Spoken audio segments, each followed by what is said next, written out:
it might be a little more challenging because of a new job. Hopefully a new job. So yeah. All right, sounds good.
I was looking for.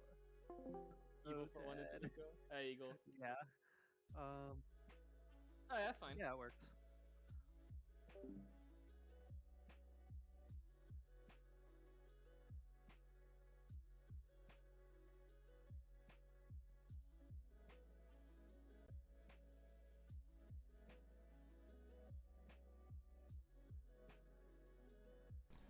There you go. Now you can hear me. Now you can hear me. Welcome to our webcam locals tonight. We have a full roster. We have a full roster, and I'm super excited to host everyone tonight. If you guys haven't been here before, I'm EX6. And at the top, we got Alan, and at the bottom, we have Kaizen. Got two fun, unique decks that are pretty recent into the most recent set.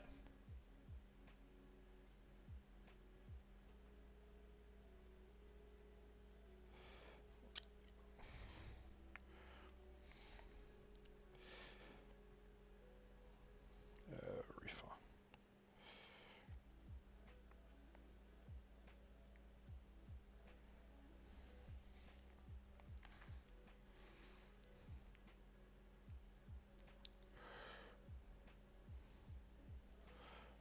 Okay, so let me go ahead and pull up our deck list over here on the side. But we have Kaizen piloting Ragnar Lordmon here at the bottom. I imagine probably taking some inspiration from our person who placed 33rd in the regionals last weekend. And on the other side, we have Mastemon. You see the golden Maste, we see the SP Maste. Beautiful cards, beautiful arts. You got to admire it. Oh, uh, and there's that. But yeah, so our players tonight, our top two players at the end of tonight will be walking away with either a booster box, an Angemon playmat, or a cash out, whatever they choose to have here. Just really depending on what they need more. Some players are kind of satisfied with what they need from this set. Hey, how's it going, Jack? It's been a moment. Welcome to the stream. That Master Blast Ace paying off there, getting rid of the Ragnar stack.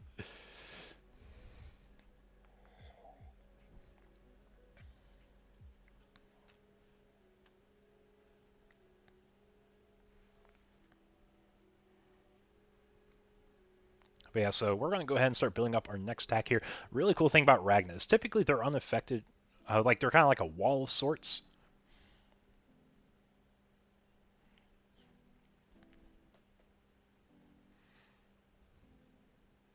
Yep. How I submit a deck.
Yes, this is real chat.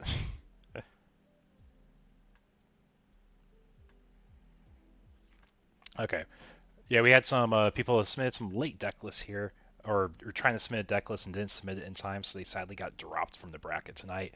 It's one of the things where we tried our best to give some leeway, but with having so many people, I want to respect everyone's times tonight so that we can actually get the bracket running. Yes, this is real. This is real. Yeah, so if anyone who does not know, Mass Day Ace has a really cool effect called Blast Ace. Uh, Instead of being your traditional Blast Digivolution, you are able to DNA Digivolve with a card in hand. So basically, it has required names of Angelmon and Lady Devimon, and during the counter window, you are able to ace into the respective DNA Digimon by using a card in hand. So all you need is simply one Digimon on the field that has the correct name, and you're able to do the Blast DNA. But we're seeing Ragnus just kind of getting destroyed by those Chaos Degrades. It is a little rough there.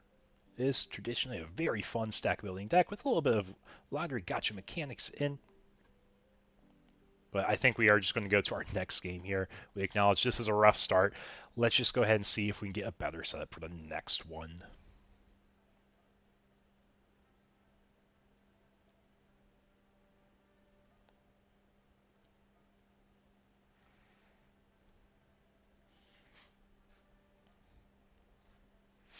But welcome anyone who has not joined the stream before. I'm EX6, and this is our Webcam Locals. We're here every Monday night.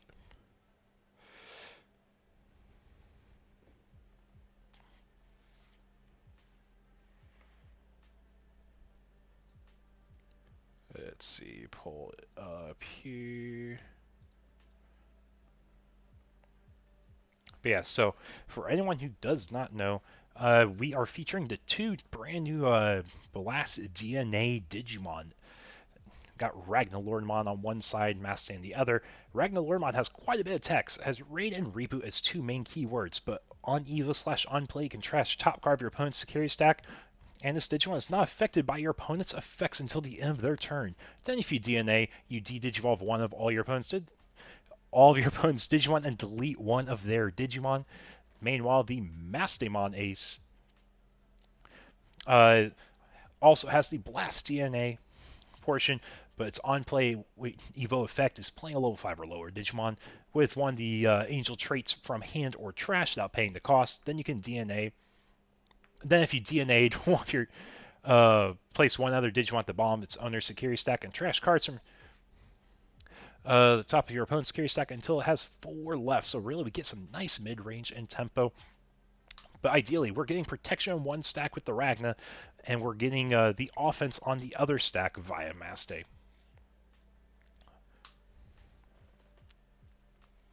We're going to open up our Demi Mera over here with an Ukomon. Now, I know a lot of people have really been upset with how much aggression the Ukos provide in our current environment, but I think it's really good for decks that have like your don't have your traditional stack building, or you need the additional way to search or push or get cycling. So like right here, we're using Demi Mera as a cycle engine, as we're able to get into our thinner rookie lineup for Maste. I want to make sure we hatch, then gain our memory from Uko here. And then we're going to say, hey, maybe we'll get a better rookie here. Let's swing. We don't crash because that is a 1k body, so 2 over the 1.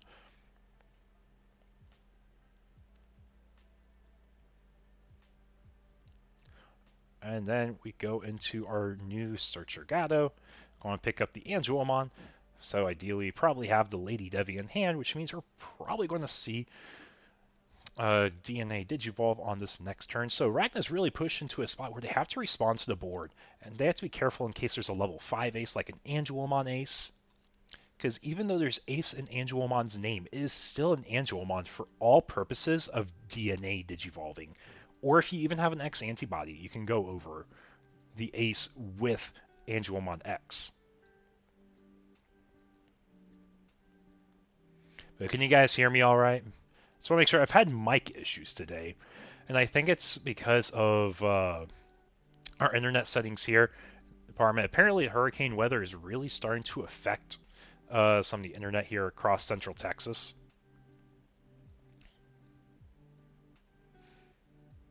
We do find the BT16 Uko in security. We're able to remove the board here, so we are getting positive board presence, and we go into the Bry Ludgermon here.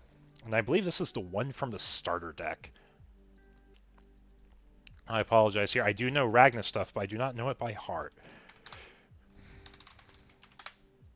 So this is the Bry Ludgermon from EX6, I believe, actually. And this is the one that has the hand effect where you can tuck underneath to de-digivolve one, has blocker and reboot. Until the end of opponent's turn, one of your Digimon isn't affected. So you'll be selecting itself.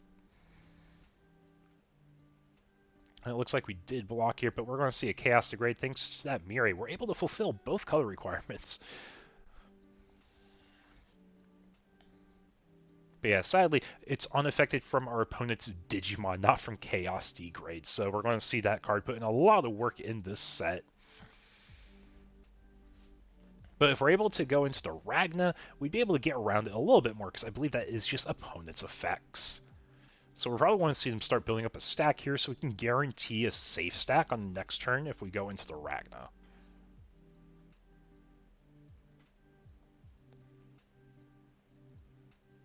Yeah, we're going to go ahead and play our Spadamon here.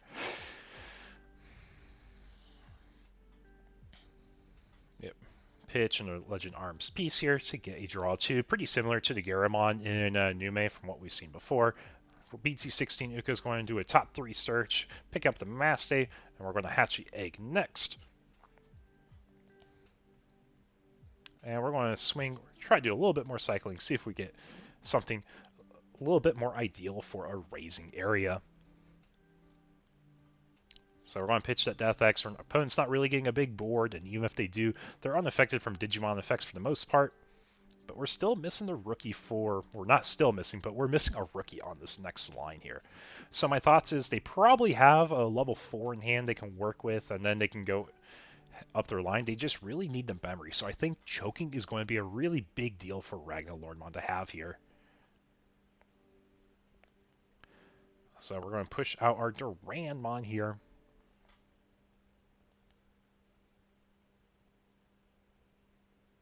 And we will be gaining our memory here. I need to remember that this is going to affect y'all on the stream if I do my alt tabs like I'm used to doing. But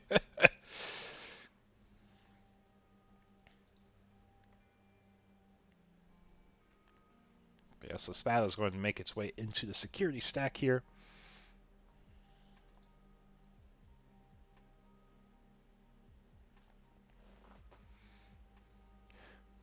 And we do go into our new Duranmon. This one has Piercing and Raid, so if we had opponent's Digimon on board, we'd be able to go into it. But we're able to get a nice safe swing in. Then our opponent was choked. So they did have that Gyarados. So like I was saying there, we wanted to make sure we choked them as much as possible, because if they're able to keep turn and get a Gyarados on board, it's going to be a really big deal. But, yep. But thanks to Mirai, we are able to get a little bit of combo plays off.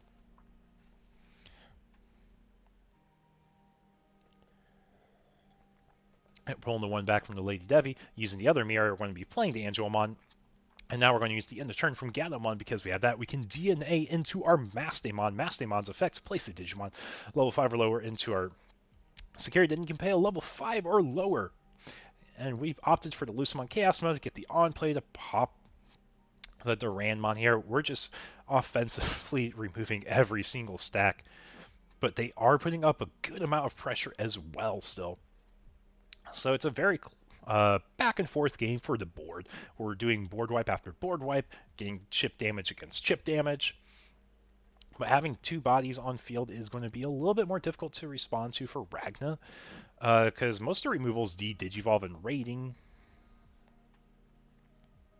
Yep, and we see the old Ragna, we see the Searcher Luda. And this actually might be a pretty quick set if they can't get another stack going after choked again.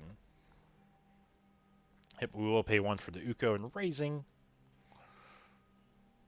Then what's our best cheap Evo or memory threshold play? It's going to be the Gatto here. I found Mirai Maste.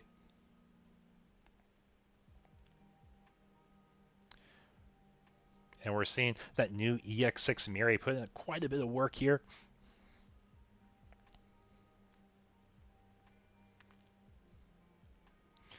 But 2 memory, I don't know if it's enough for Ragnar to really do a whole lot. We can grab our guys, we can gain our memory.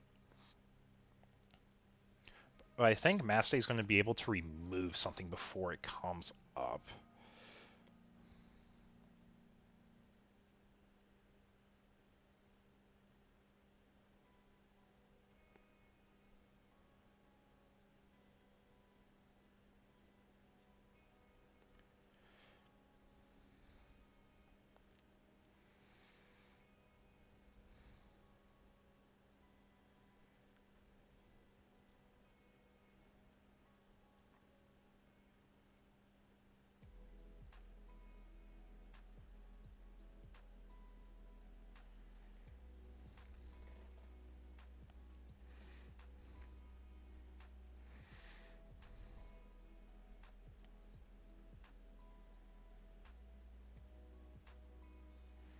But we're going to see Maste swing. And this is where we have a chance to possibly blast DNA, but I don't know if we have the pieces in hand or if we have the right cards here. I might just be waiting for maybe a better time here. But yeah, looks like that is our set here. Maste taking a very quick 2-0. Let's go ahead and see what else we can find here.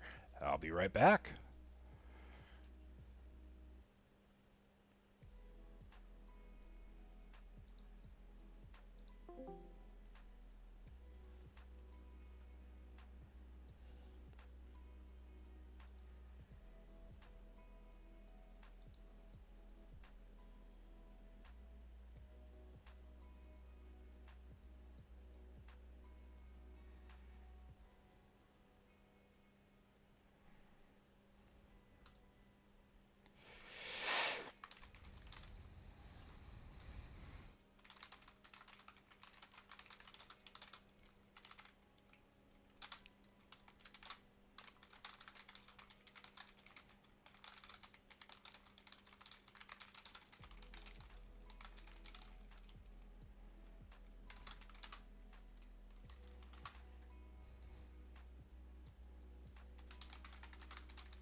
Draw card?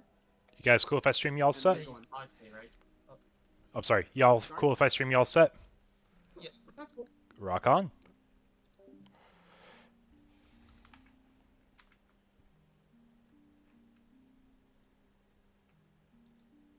Okay, there we are. And we're back, folks. We got another set here. You guys want to see more Ragna? We got more Ragna tonight. So on our bottom screen here, we have Michael. On the top, we have Gleaming Garmer. We're going to see Sylphimon versus Ragna Lordmon. So hopefully we get to see a little bit more of the Ragna game plan. We can see a Blast DNA.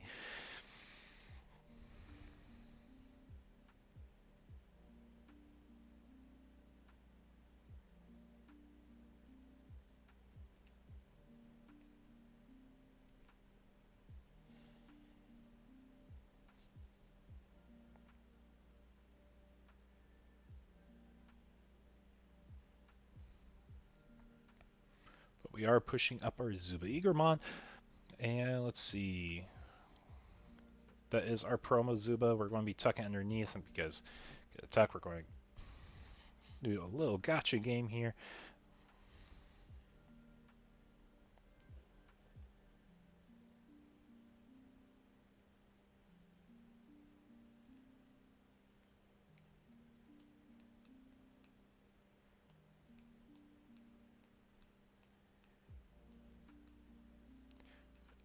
Yep, and we're doing a few effects here. We got a Bright Illusionmon, we got a Zuba Eagermon. So for anyone who does not know, the Dino Beamon on the opponent's side here is a DNA Digimon that's able to play out a free trait Digimon from trash. And we played out I believe that's a Lynxmon there, which was able to rush into our opponent's face. And we're going to see probably Uko push up, and then we could possibly proc the Yoli and Kari here. So first we do our raising effect here if we opt to raise.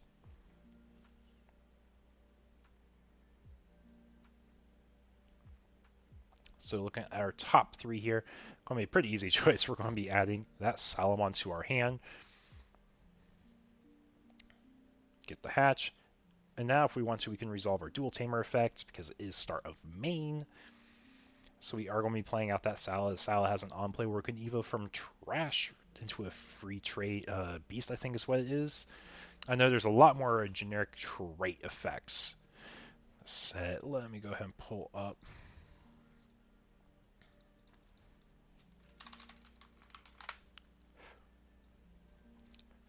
Into a level 4 Holy Beast or free. Okay, yeah, so it was Beast or free. It's one or the other. It doesn't have to be both. But then we reduced the evo cost by 1, so this is going to be for a 2-cost evolution here. And we could choose to tap our Yoli Kari Tamer to gain a memory back. But as we're building up the bodies on board here, yep, we're going to be tapping it, we're going to get the memory.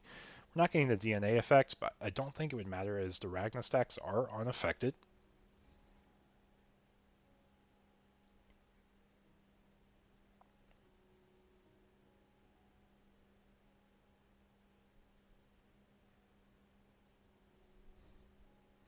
Yep, and thanks to our inherits here, all the security Digimon get minus 3k from the Salamon.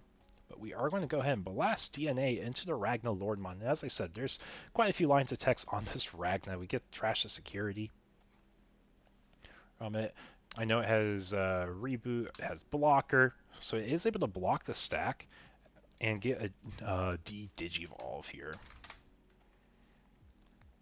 Yeah, it's raid reboot. If you DNA, you get the D-Digivolve 1 on all opponents' Digimon here.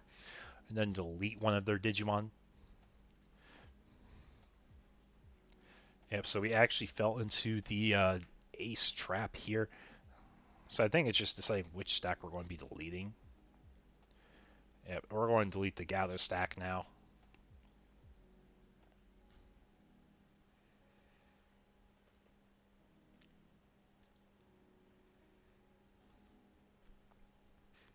So really good defense put up by Ragna here. So trying to think the routes for what we can get going again for our Sylphie player. I want to swing. I don't think I would expect another ace here, but we do have a blocker. We do get a check. Koro does get its draw here. Then with two memory versus the world.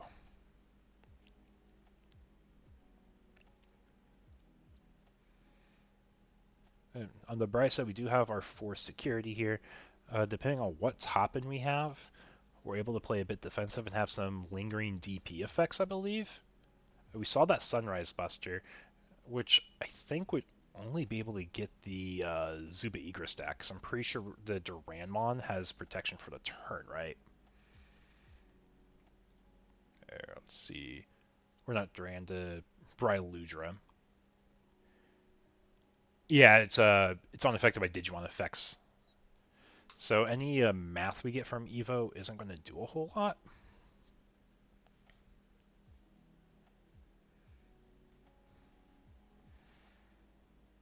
I know all the Ragnar guys have very similar arts.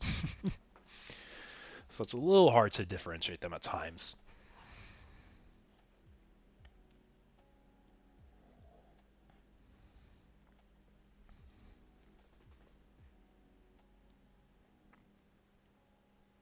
Yep, and this is going to be a turn pass here.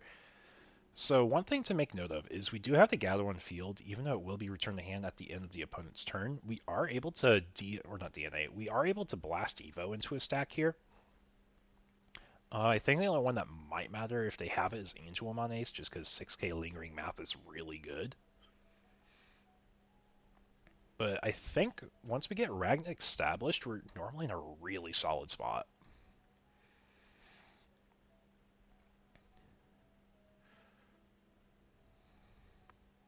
Yeah, so we don't have the protection anymore, but we do have a bunch of inherits, and the inherits are what really like keep the Ragnar stack safe moving forward. Because I know like we have one where we won't be able to check options or security effects on cards, so we are safe from those, thanks to Durandmon.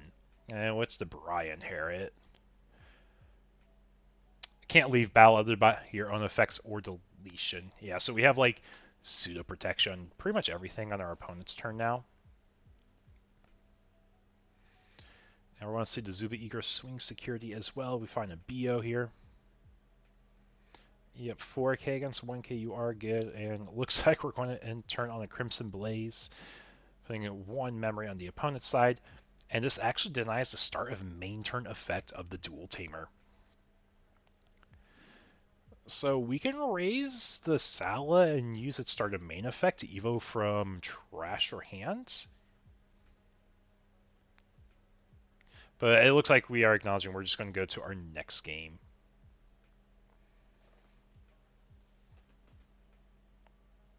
Yeah, once you get those towers out, it's really hard to deal with them. But anyone joining the stream tonight, welcome, welcome. I'm EX6, and this is my Webcam Locals. Every Monday, we do a win-a-box tournament. And tonight, we're actually giving out 2 boxes worth of prize support because we hit our very top-tier pricing. Had, what was it? I think like 36, 37 participants tonight. Let's take a look here. So if I have 16 tables, it's 32, 33. We have 33 people playing tonight. We had some people get dropped because they didn't have deck list in time, unfortunately. But we had to do our best to respect everyone's time. We have a third of 100 people here tonight, you know? So we gotta do our best to be on a timely manner.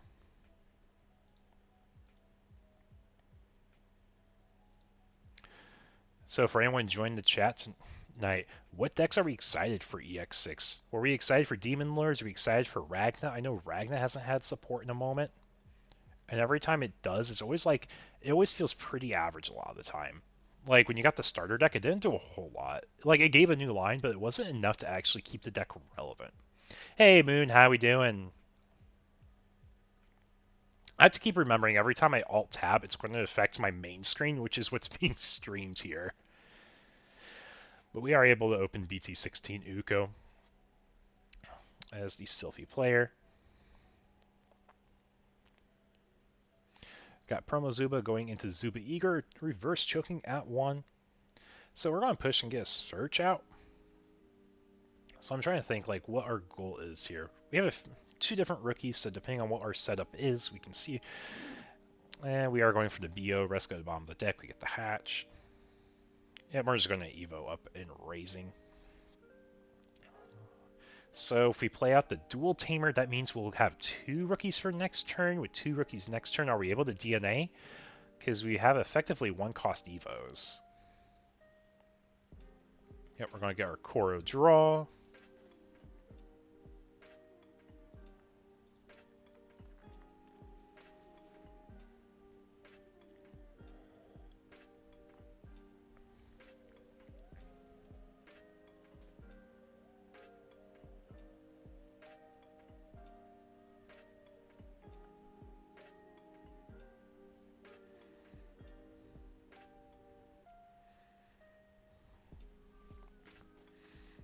so why is my chat hidden here?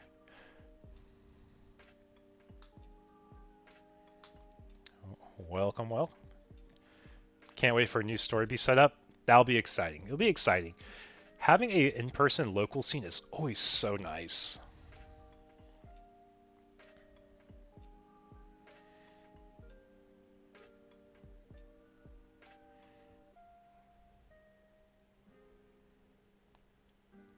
This is our Bry stack, which is pretty much unaffected by our opponent's Digimon effects here. We saw last time the Mastamon was able to answer this with just Chaos Degrades back to back. Sunrise Busters would be able to answer if we have enough bodies on board. I believe because it should be affected by DP Drain still. Yeah, it's always the in-person events that really drive and get a community going. Because this is one thing I really emphasize. If I can, I'm going to support my local stores. And I want to support local events. And I'm going to push anything that I can at the local level. Because if we have the local level, it keeps the hobby alive here, where we have a bunch of people interact with. Like, every Friday when we have 30 plus people locals at our main local, it's super awesome. We have a happy hour before, go play Digimon for a few hours.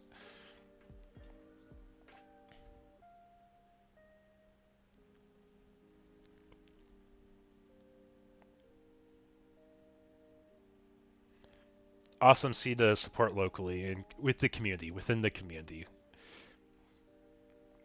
Yep, so we're going to use the starter main effect of the Yoli Kari Tamer here to play out the Hawkmon. Hawkmon does have a search, and we do pick up, I believe that is the Lynxmon there. And if we Digivolve up, we're actually able to DNA Digivolve into one of our level 5s. I believe we run both Dinos, Bees, and Sylphies. The Dino Bee is what gets the body from trash, which I don't think we have a call target for it.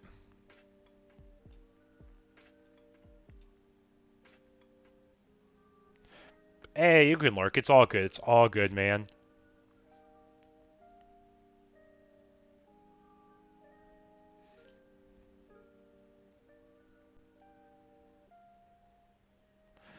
Yeah, appreciate the support still. Joining me on the stream here means a whole lot still. Getting the viewership always means a lot. I'm super excited for a really big local, though. Having weeks back-to-back, having over 32 people is super exciting.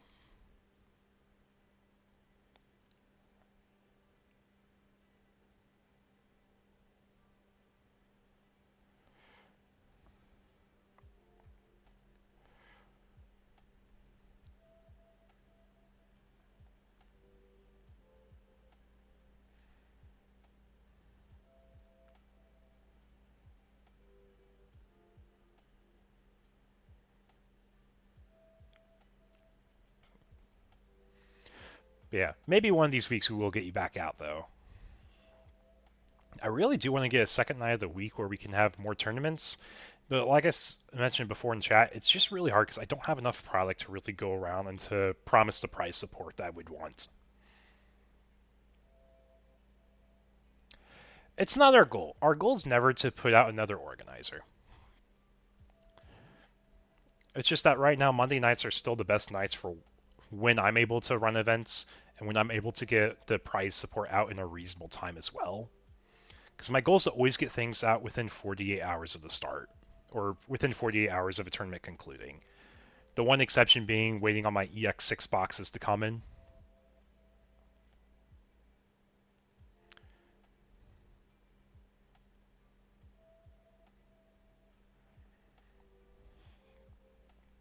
Yeah, no, I do love all my folks over at GFG. I do love my folks over at pretty much every Digimon webcam event. Because if it's not for them, if I wasn't here, there wouldn't be anything. You gotta think about that. Because I know I took a very long break from actually doing webcam events. But during that time, we were able to build things up, get things figured out, start building up community again, be very active, and get players involved. And honestly, I don't know if you guys pay attention. We had a lot of players that play regularly here actually top at the July regional for this last weekend.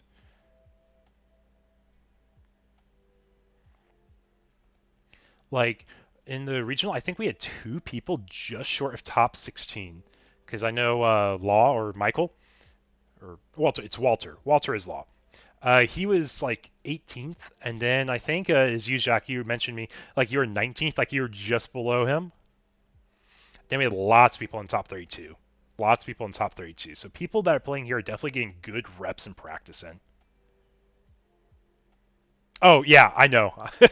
I understand. I understand. It was not with negative intent at all. It's exciting. It is exciting.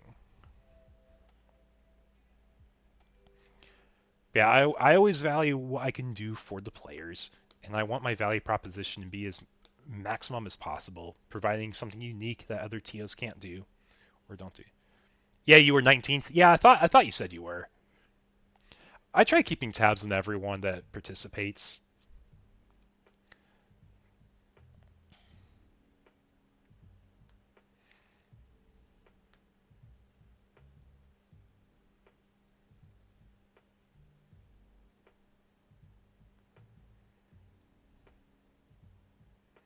Yes, we do have lots of very relevant players or very well-known players in terms like meta. And because of that, we do have lots of very relevant meta decks playing here too. So I also put a lot of weight. If anyone tops with like a really cool rogue deck here, I will put a lot of weight on it.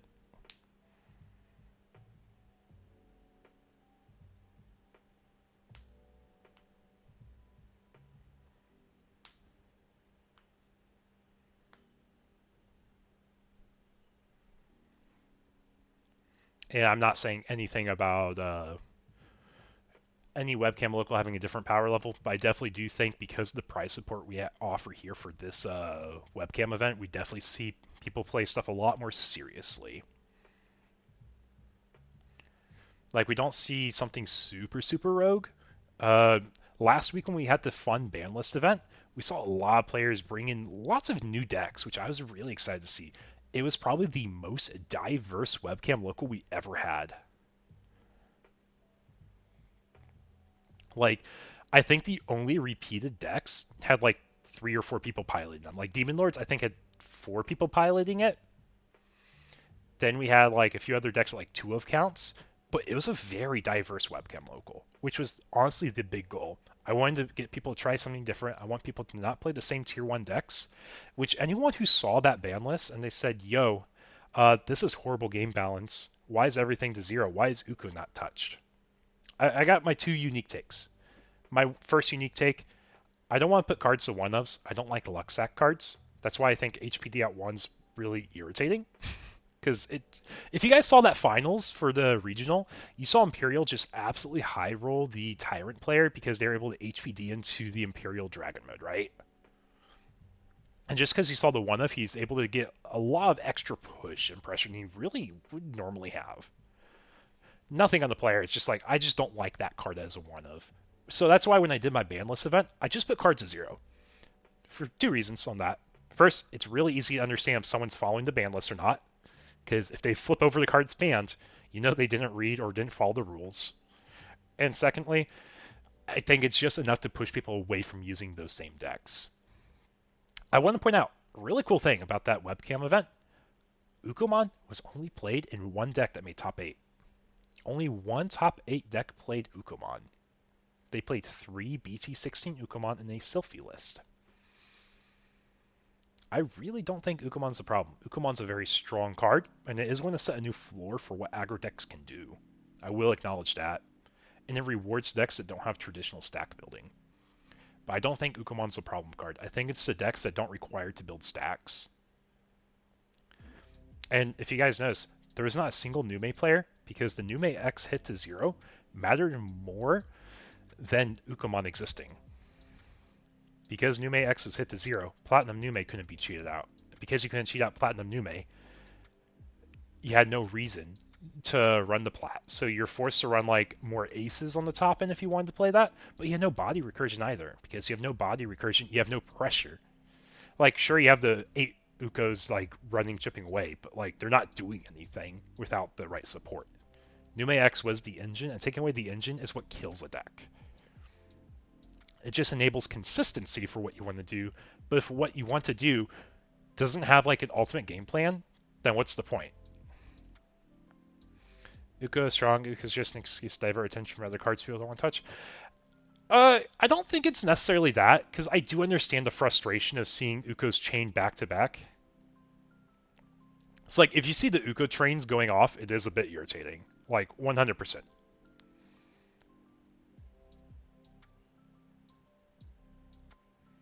So it's like, man, I can't interact with this unless I run Digimon Emperor. Or I run, like, was it like the Rosemon line? I think they punish stuff coming out of raising. You have the BT5 Sakuya, which, like, is meant for, like, OTK stalling and raising. It's like, it doesn't really interact in, like, a meaningful way there. But I think if it was to everyone like social media, it would probably be Uko they want to see hit. But I don't think it's the right hit. I think BT16 Uko is actually really good for the game long term. Especially for decks that have like subpar rookies or rookies that don't search. You definitely want a BT16 Uko to push like consistency.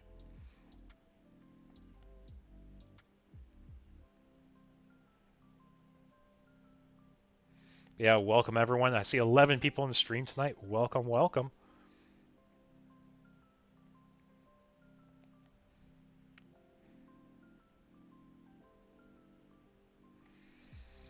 Yeah, so we actually have a pretty close game here. We got Dino B, Uko, and Bio against the Ragnar Lordmon here.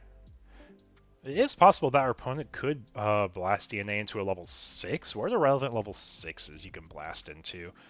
Purple can be a Melga Ace. Red can be... what? Hey, Frozen. Hey, Alan. Yeah, I will say, Mass State doesn't really require you to build a stack in Raising traditionally, because you do have a lot of really cool plays you can do via the Mires. The Mires enable a lot, but the Ukos give you time and consistency to find the Mires and to find the ways to search into those stacks. Or into the combo cards. Because, like, really, you're just playing one big combo. Here, I can do this. I can do this. Yeah, he could have Valked from Dino B, but I don't think he had that. I don't think he had that. Or just chill here in the judge chat for now. If you want to kill an engine, yes, but when you look at design, I mean, again, with the resource system, free +1 multiple turns, snowball effects, BT6, but it isn't free. Yeah, it's like, you don't really need, like, the hatch and memory pressure. Like, you used it for the draw, because you wanted the Demi-Mera cycle. And Demi-Mera cycle was the bigger deal. Here, let me go ahead and pull up for here. I don't need the calculator up right now. Oh, that's the wrong tab. Let's pull up this one. I can have this up for y'all. Yeah, we're getting ready to hit overtime here in a second. Boop. Okay, so Mirai with Masta and 0 memory. So, I know the Mirai has like a Mako effect where you get like a memory, right? Here, actually, let's just take a look. Let's take a look.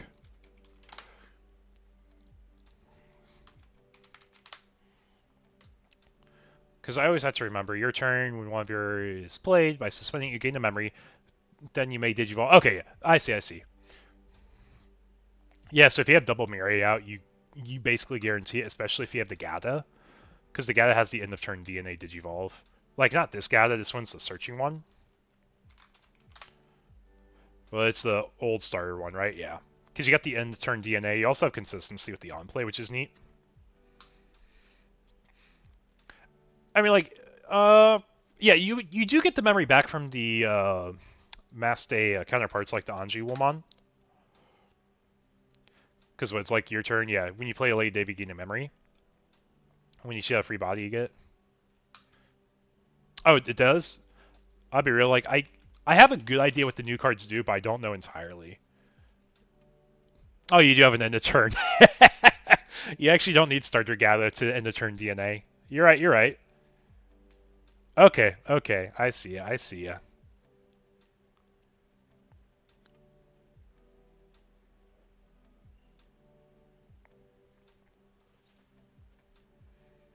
Yeah, that's cool. I do love that. I do love that. Like, honestly, like, I do want to build some EX6 decks. I think if I'm building anything in EX6, though, I'm probably going to be building Demon Lords first, just because I love the idea of super unique playstyles. Like, the idea of a countdown timer deck is really cool to me. So, like, that's probably the first thing I want to be building once I actually get all the cards for the set in. Which, fun fact, guys, I haven't ripped open a box of this set yet. All the EX6 boxes I've gotten have gone to prize support for y'all, because I do value community a lot, and I'm very content with just getting singles.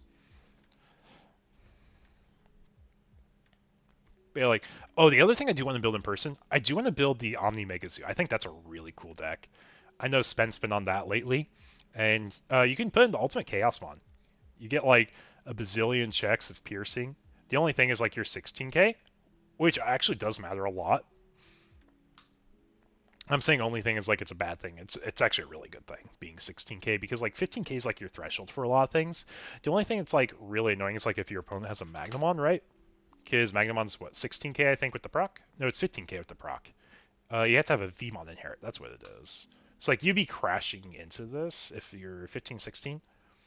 But you're in a pretty good spot if you're swinging Ultimate Chaos Mon. It's honestly like one of the best closers. And like honestly, the Ace Toolbox that you have is really cool too. Because like I love the Garga Ace. I love the fact that you can Melga, you can run Wargray. Like it's honestly just like what fits your need the best at this moment. I think Imperial Ace is kind of a slept-on ace long term too. You know, like you do have lots of potential value from this one, but it just really needs like the right deck to shine for it. Anyways, let's take a look. See how many tables are left. We're in overtime. We got 4 tables still playing out. Okay, gotcha.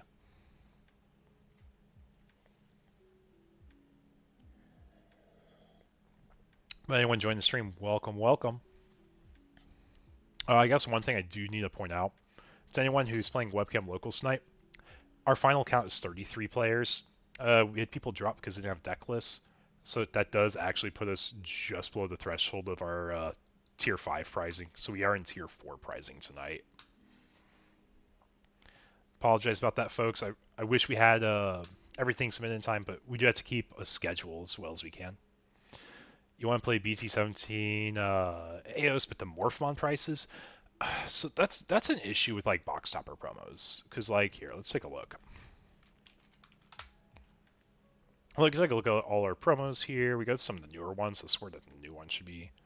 We got Survive promos, or not Survive, Liberator promos. Those are going to be pricey for a bit till we get the tournament pack reprint. But yeah, like the fact that like this is a unique playable promo, it's really rough. Like if you ever have a 1 in 6 chance, I want it to be an alt art. I don't want it to be a unique playable card. Now the way they did memory or not memory boost trainings, that was great. You got one of each training. Hey Aaron, welcome. Doing all right. We're in the middle of wrapping up round 1 for Webcam Locals tonight. Got 4 tables left. Need to submit. Probably have to do a tie on this table if I had to guess. But yeah, we're just talking about box topper promos though. Like, it's really polar. If you do it like you did with trainings, it's fine. Because people need to get 4 boxes to have their play set. But the fact you have a 1 in 6 chance really blows. Morph's $20 in EU. I have no idea what's actually here in the, or not AOS Morph. What is in the US? It's like $10. It's actually half the price here. That's actually crazy. And it's like readily available too. It's not like it's completely bought out. But yeah, that is rough. That is rough to have. All right, let me make sure.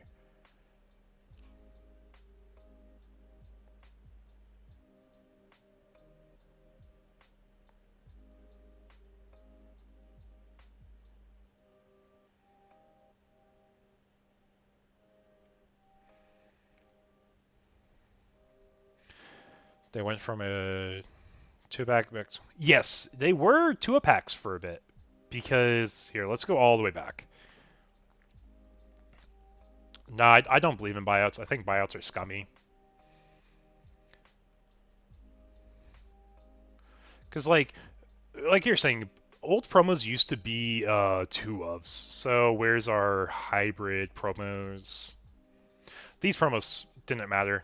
They weren't playable. This is the only playable of these promos, but we had the power up packs where you had the Agunimon, the Lobomon, the Gato, the Palmon, Suna, and Demidevimon. The nice thing about that promo pack was the fact you had a regular copy and a foil copy, so you got two of them. So on paper, it should be cheaper because you're getting two promos per pack instead of one. Yeah, I did see the BT3 Mass Day Alt Art buyout. Uh, EX6 is hard as heck to find here in Austin. Up, we have our round two pairings up here, folks. Be right back when we have our next set here in just a moment.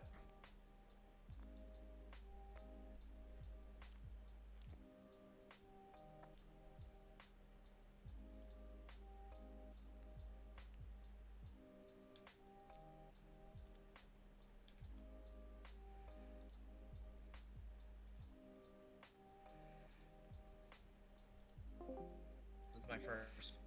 The setup might be a little wonky. If you want me to adjust this, let me know.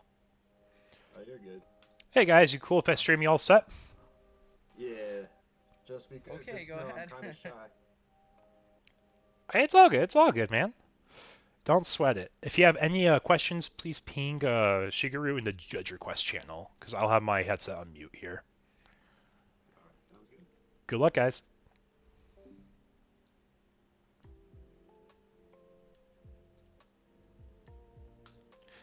There we are. I was talking to Digipan. It's been so bad for you. Want to start buying singles? So, yeah, so it's been really bad here in Austin. So, like, to put this in perspective, the main game store I go to for locals, they normally get 2 to 3 cases. They keep one case aside for price support, and then they keep the other 2 cases for selling to locals. And when they sell to locals, it's always at like the $85-$90 a box price range. Even if the boxes are going for a lot more, they will keep a good price. Yeah, I made a 6-hour round trip to get a case for my locals to rip. I made a 6-hour round trip, sold it at my costs, just so locals could rip EX6 product. That's how bad it was here in Austin. We have about 5 to 6 game stores that sell product, and they were all sold out with the exception of the big chain store, which has it all aside for price support, because they got shorted they got shorted super hard too. They got one case, and this is a store that will go through every night we go through roughly 2 to 3 boxes of price support, and they didn't even get more than a case. They might have like barely got more than a case, but it was not a lot. So like people bought every chance they could.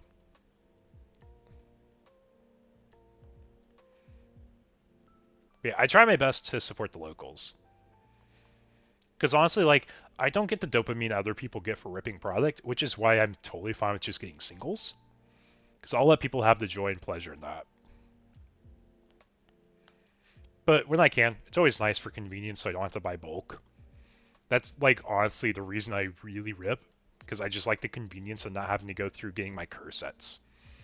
But on our top screen here, we have Dark Fiddler. On the bottom, we have War. We see we got Imperial Seth. We got the Wormmon and Raising. We play Davis. Look at our top three. And we're going to be grabbing that green Stingmon as it's our only target here. It's got Giga Death, and I believe it's an Ice Wall going to the bottom of the deck.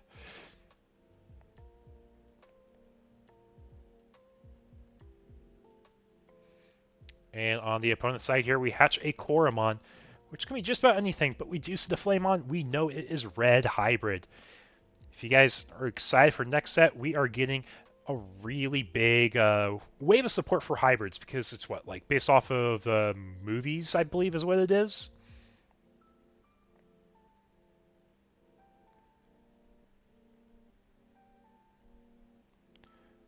Austin is big. Dallas is a lot bigger, though. I will say that. Like, if you go to Austin, you can get from one side of town to the other within like 30 minutes if you're complete north to complete south, assuming you don't have like big traffic. But like for Dallas, you can be driving for over an hour and not be on the other side of Dallas still. I learned that one quickly. Like, yeah, it's what, like a 15-minute drive? 15-minute drive to go back and forth, right? No, no, no, guys. It's an hour. It's an hour for some places.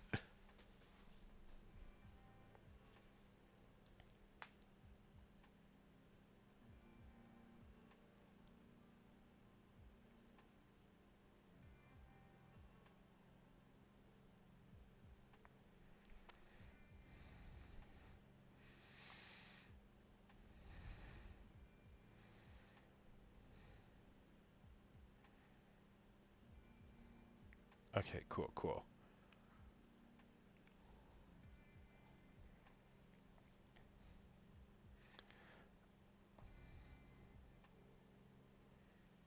Yes. Well, MSRP technically is like 107 a box, technically. So like with tax, it becomes 110. Give take, give take. I'm just spitting out ballpark numbers.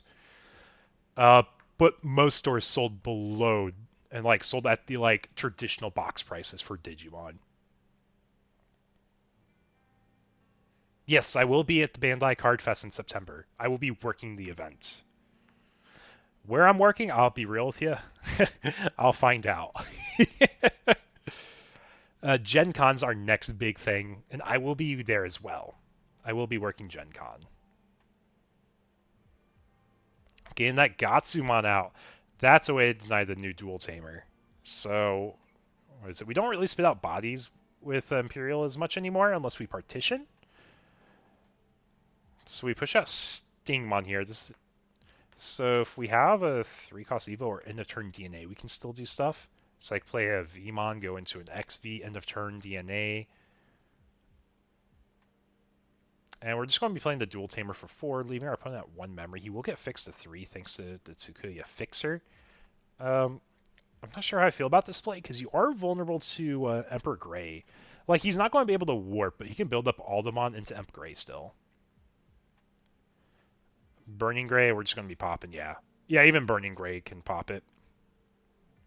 I think we just need to be patient, wait a turn longer. It's all good here. We play a best of 3, so we have time to adapt. So Red Hybrid will be swinging 6k at security. Yep, we get our check. It's a Wormmon, so we get our draw for Koro.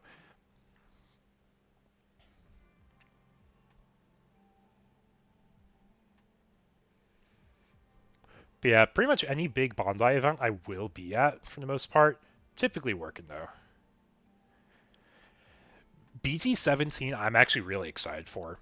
I'm excited for Blue Hybrid. I do think the DNA Omni deck looks really fun. I don't know if you saw, I posted a video today actually. I tried doing some commentary over the Grand Asian Open match of Yellow Vaccine versus the Omni DNA deck. I thought that looked really fun. Especially when you get your combo pieces back and forth and you can blast DNA. I mean, heck yeah. You got lots of great, like, pressure tools as well.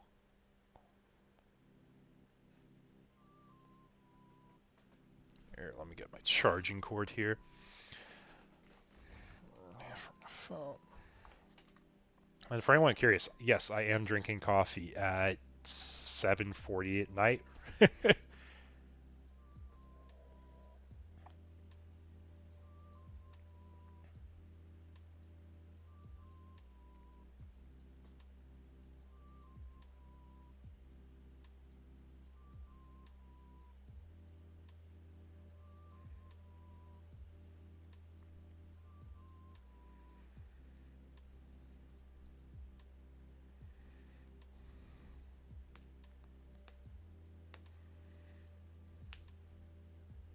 Let's see, we're able to push up our Fixer Tsukuya into Burning Gray there. We're just playing out Gatsus. We want to deny the start and main effects of the Tamers, because that will matter a whole lot here. Oh. Yep, okay. Yep, just saying, hey, make sure you can't do that, bud.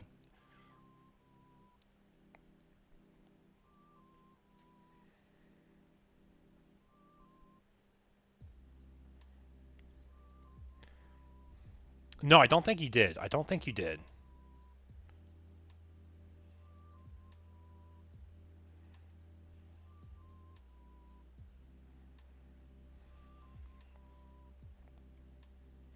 Yeah, feel free to shoot me a DM with it. I can't promise I'll respond right away because I will be flooded with DMs tonight, but I'll do my best to get it back as fast as possible. I'm excited for locals on Friday. Friday locals is going to be fun.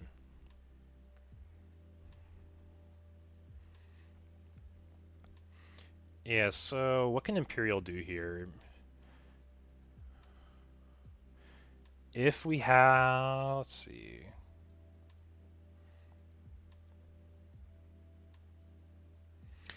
If there's a Giga Death, we could remove like one of the buys, but we already have to have them tapped to remove, I believe, because we only suspend one, but we bought deck like 20 million cards.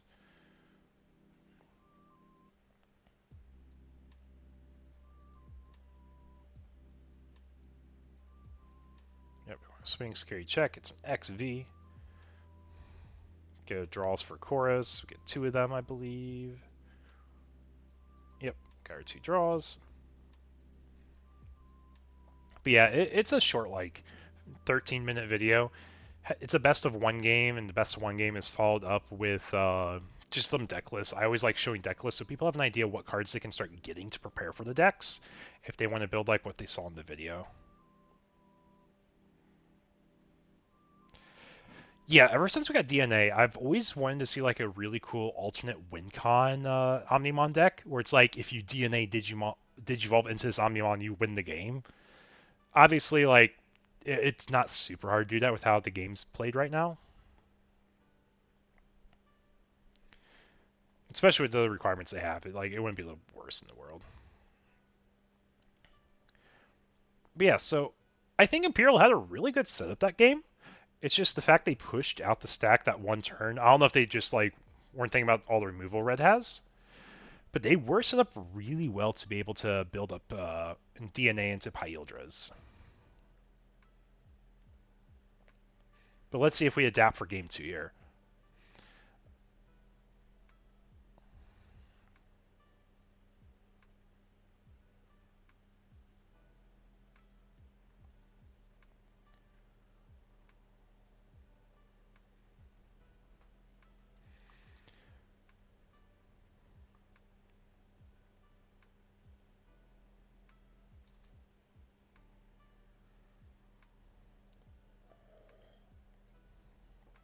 He also rebuilt the Dark Omni deck.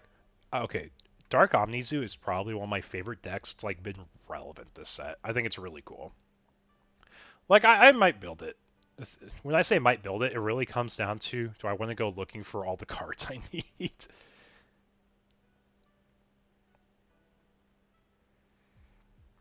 Because like I need to pull out the mothers. That's the first thing I need to pull out. I have a Reaper deck somewhere. Actually, it's labeled Reaper. It's like sitting on a table somewhere. But I get the mothers from that. Then I have to dig through, was it BT16 bulk to get the Dark Masterpieces?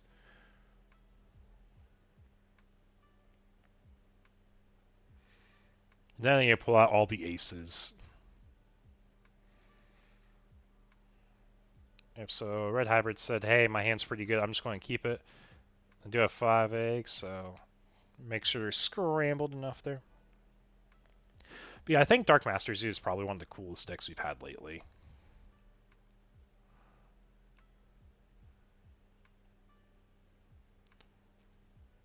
But here we are, starting off game 2, Imperial's choice of first versus second. Let's see who starts us off.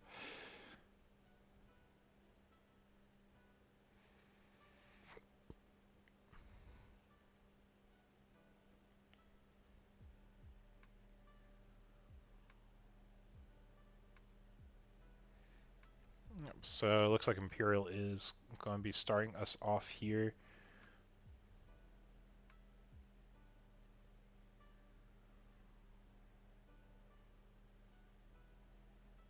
So we do have our Demi V. And we're going to start with the BT8 Dual Tamer here. Red Hybrid's going to hatch Koru. You get 2 more mothers. Shocked you never got a playset. Yeah, so the reason you only use those Dark Masters is, first of all, color requirements. You try to minimize like how mixed your colors are so you have the most consistency. And then also the colors for purple and black are the best one for your aces. So like your black ones give you access to Garga Ace and whatchamacallit, Diabora Ace if you run that. Uh, Purple gives you access to Grand Quagga Ace.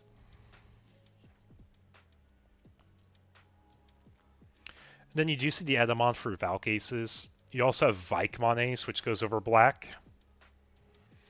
Vike Ace is pretty solid. Vike Ace is solid.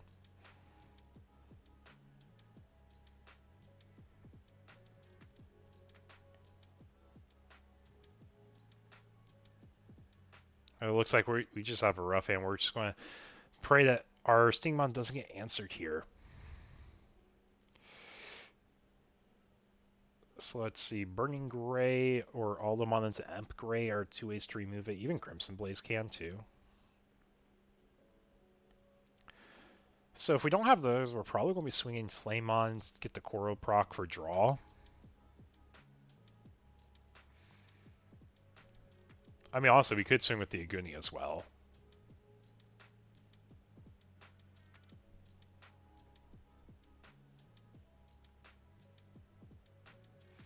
Yep, so first check is Imperial. So we get the Koro draw, then we get our deletion procs. You could run the blue one. The blue Dark Master isn't bad. Melcedra, just because it's another way to get your Vikace. Yeah, blue is probably the subpar color of them all. I think it also gave you like a generic blocker inherit, which is like not bad either.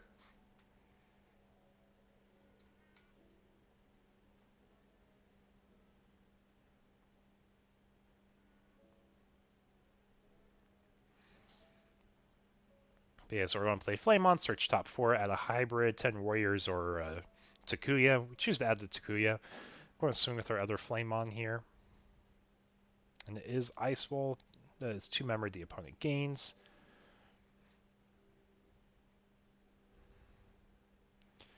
So I think we're actually at a spot where we weren't able to pop this thing. I guess we probably have a way we can respond, but no, we're just going to play a Tamer there. It's not even the fact that, like, the other Dark Masters are bad. You only need so many of them to really, like, get the deck running, though. The most relevant thing is, like, to have your level 5s for your searches. That matters a lot. Level 5 searching. They're your level 6s and higher.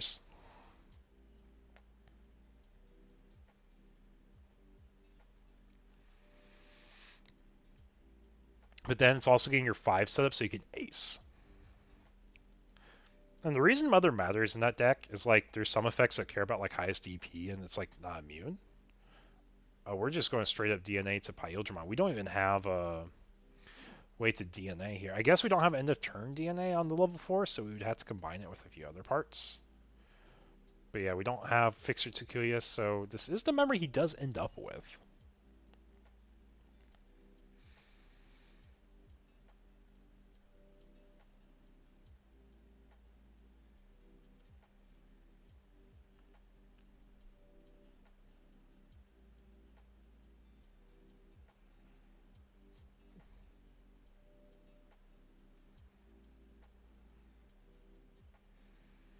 Yep, and we are going to choose to blast DNA into the Imperial Fighter. So I believe it's source strips, and then it bot decks something with sources less than or equal to it.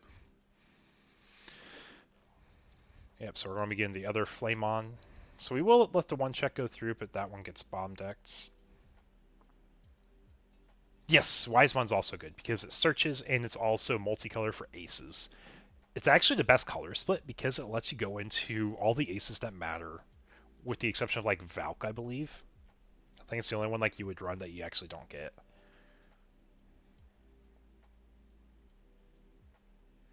Yeah, no worries. Thanks for swinging by. Definitely appreciate it.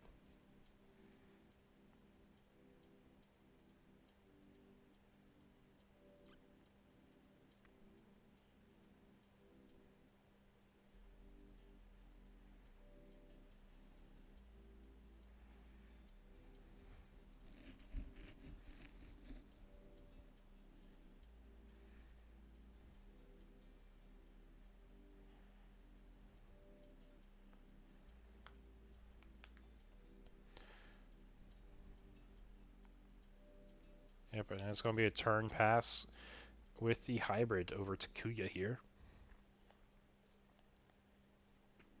But for anyone joining the stream, welcome, welcome.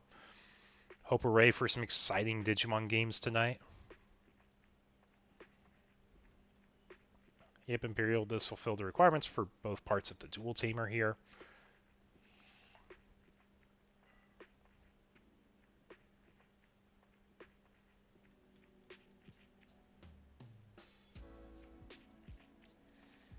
Okay.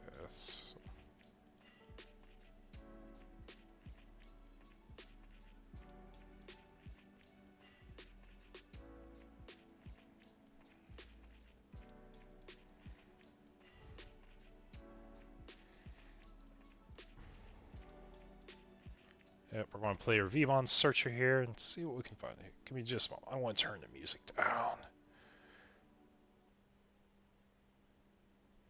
God, that music got really loud there for a second for me. There we go.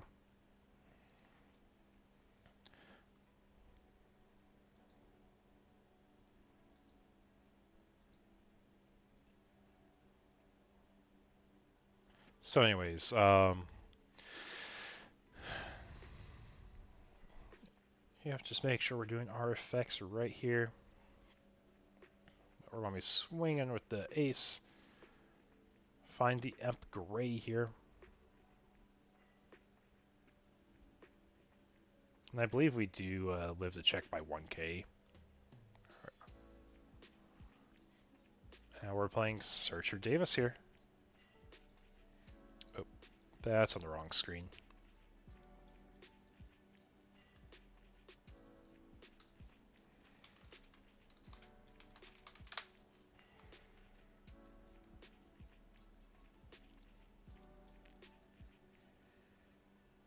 Oh, the Imperial's 13k. Okay, okay. That's why I lived.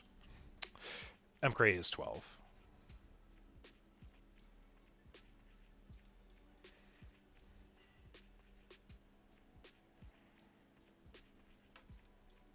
We have 3 memory. We're actually able to get a few things.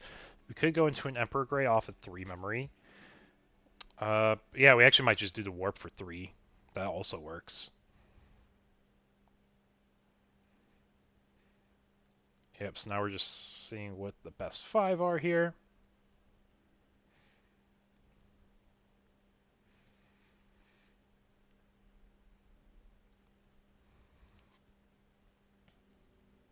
And we could actually choose to fail this if we want to. But I believe our intention is to go up here. Yep, we actually chose to fail it. So we're probably doing it for all the DP inherits and for the deletion effects as well. Go into all the... Yeah, we can still go into Emp Gray and still pop.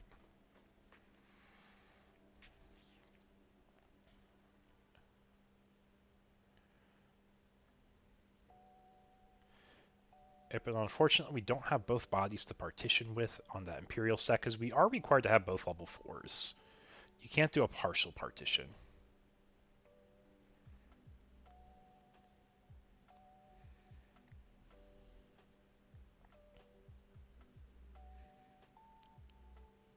Yeah, I think we're doing it. We got a lot of DP here. We're probably gonna live and then be able to go for game.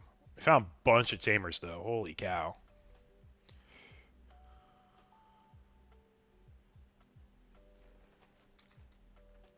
But yeah, with that being said, I'll be right back, folks, and see if we can find another set.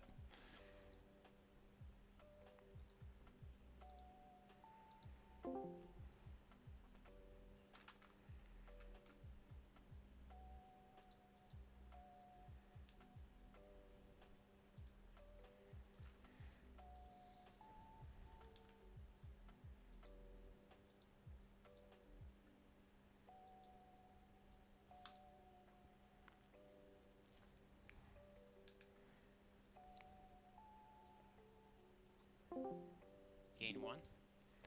Hey guys, you cool if I stream you all set? Digimon. That's fine. So your Digimon becomes suspended. They can't unsuspend. Okay. We're gonna.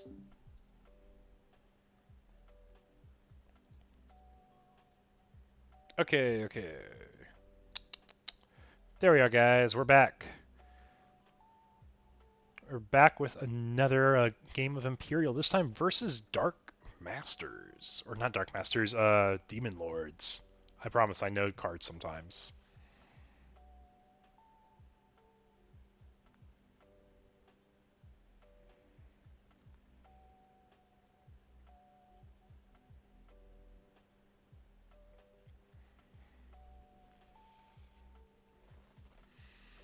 But yeah, we are able to partition here. We're going to DNA again, going Imperial, or not Imperial, Pyldra. We're going to gain a member. We're going to swing Grease. We got jamming on this stack.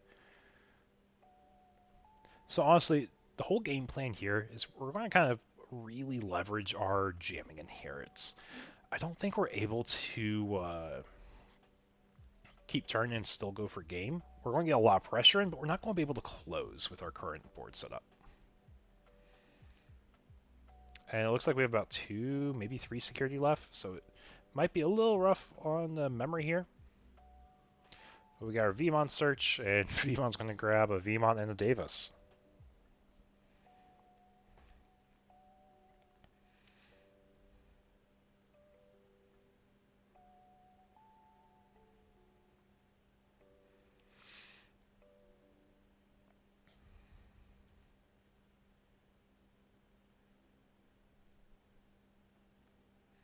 Yep, so actually, fun thing here. It actually looks like we were running the one of Drazel for Dark, or not Dark Masters, Demon Lord deck, and we actually opened up Drazel, which means we're playing Mega Zoo in this build, or this game.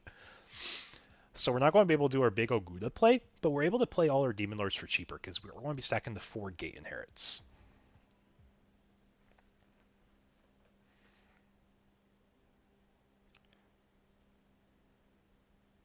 Alright, here, let me pull up DigimonCard.dev.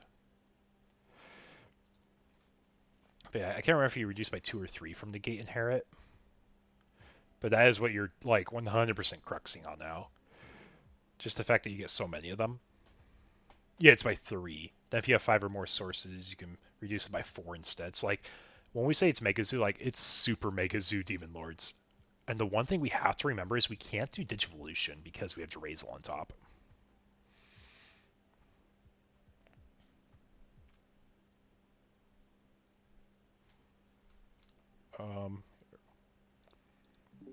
Hey, real quick, is Drazel your top egg there? Yeah, it is. You can't Digivolve if you have Drazel on top. Oopsies. Oh. Yeah. Okay. I'll put this back to a Stingmon then. Okay. To 1, and you put your card. Yeah, okay. I will be real. That is a super easy thing to forget. If you get that 1 in 5 egg, it just, you can't do it. And people forget that sometimes. And that's like the really big risk of running it, right? Like, people are like, okay, cool, we get to play Mega Zoo. It's really exciting. You get to slam your big bodies. You get to slam your big bodies. But then you kind of restricted in like one route. Like, you can't ruin mode. You can't Levia X over a Levia.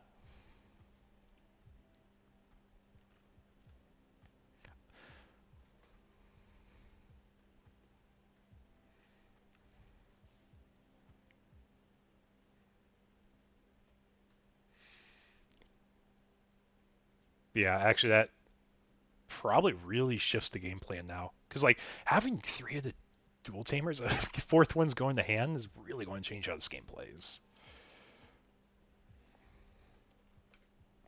Like, I don't think I actually had to do that as a ruling for anyone over the Webcam Regional this weekend. Mostly because, like, I don't think people are really running the Dre's Lake super frequently. Because they just don't like the pivot. It is a really big pivot, though, from how you play.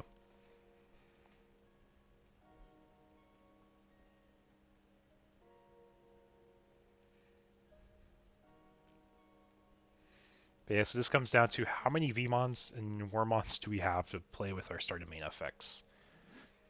Oh, we have Biting Crush also. We have a Biting Crush. Gotta resolve it one thing at a time, sir.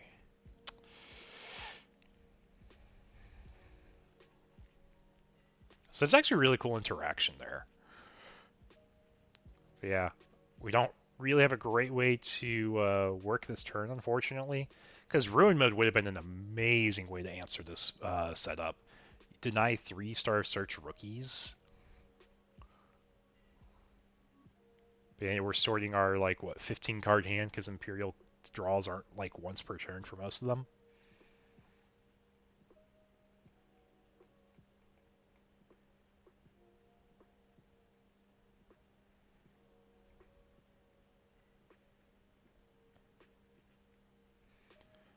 Yep, so we can choose the XV, we can choose the Imperial Ace. It looks like we are opting for that XV. The rest go to the bottom.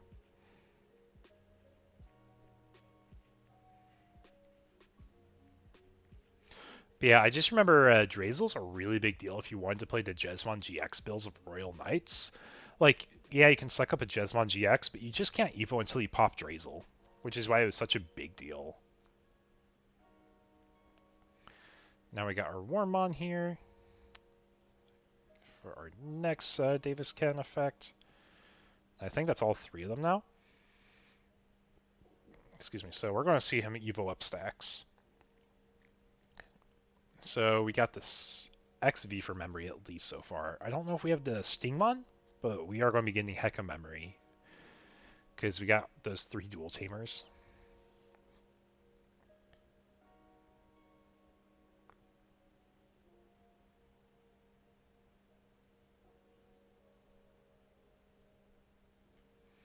Oh, we did have 1 beam on the board already. Okay. Oh, because we had the option. I think it's the option that played it. That he was checking in security.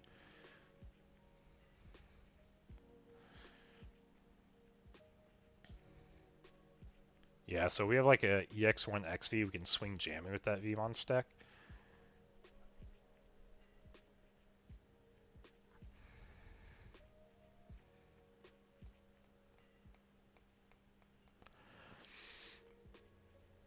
Yep, so we got the XV here.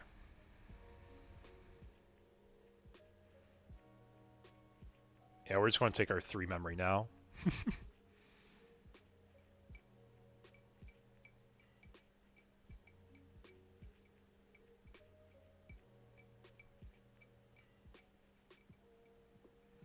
Yep, and we are going to DNA into Pyildra here.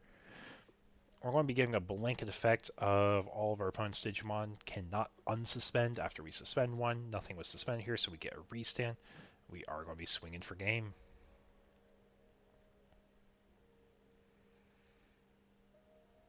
Oh, actually, I forgot to ask them if that was the start or their set, or if we're still mid-set here.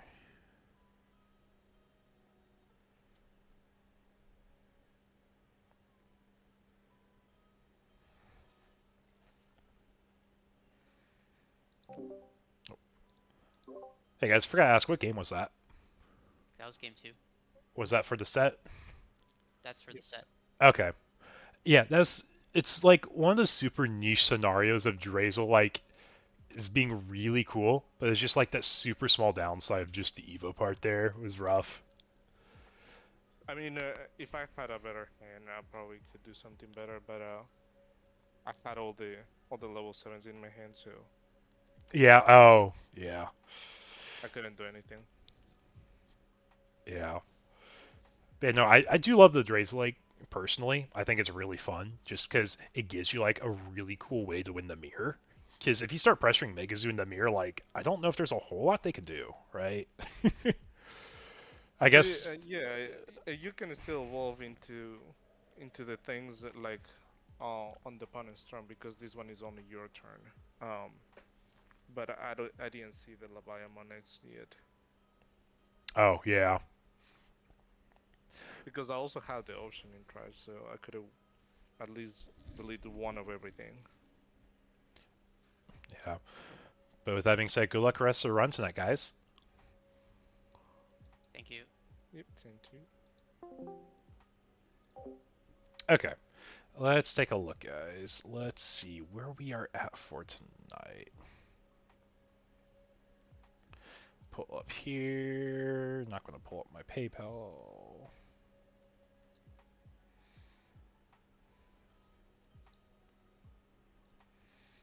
that up. Okay. Yeah, so looks like we got majority of our tables finished up so far. Yeah, so we watched table 1, we watched the tail end of table 3 there. Yeah, here, let's go ahead and, just because I'm curious, I haven't looked at this yet. What's our metagame looking like tonight? Imperial's actually our most popular deck tonight. That is interesting. I did not think we would see that be the most popular deck. Then after that, I know technically Limitless kind of struggles with Dark Masters right now. Because, like, Levia decks, I guarantee you that's Dark Master. Other probably has a Dark Master or two. But we do have 2 Secons. Got 2 Mastes. 2 Sylphies. That's actually interesting. Only 2 Numes. But we have a pretty diverse spread.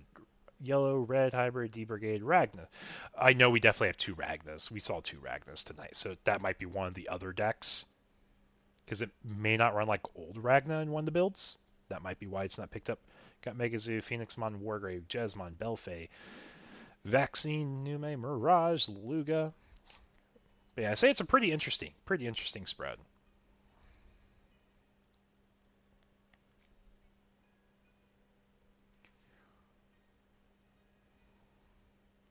Bryce inspiring after Saturday.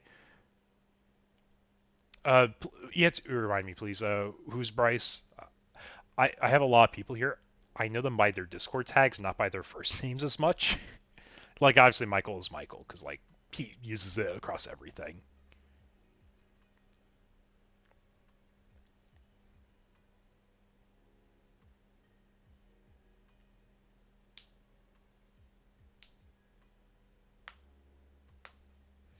But yeah, it looks like our Mass Day player lost on table 4.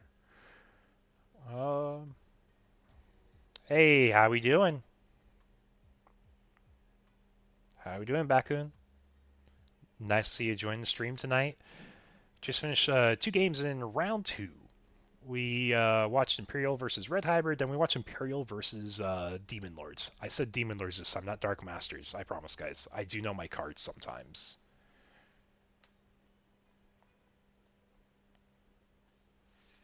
But yeah. Yeah, so like we were talking about the Drazel. I call him Yggdrasil. Yeah, it is just a your turn effect. It's actually goofy. I never realized that. Like, I guess it mattered for like Royal Knights. Like, you could never really Evo on your opponent's turn. Um, oh, you actually with the new Omni Ace, you actually would be able to, right?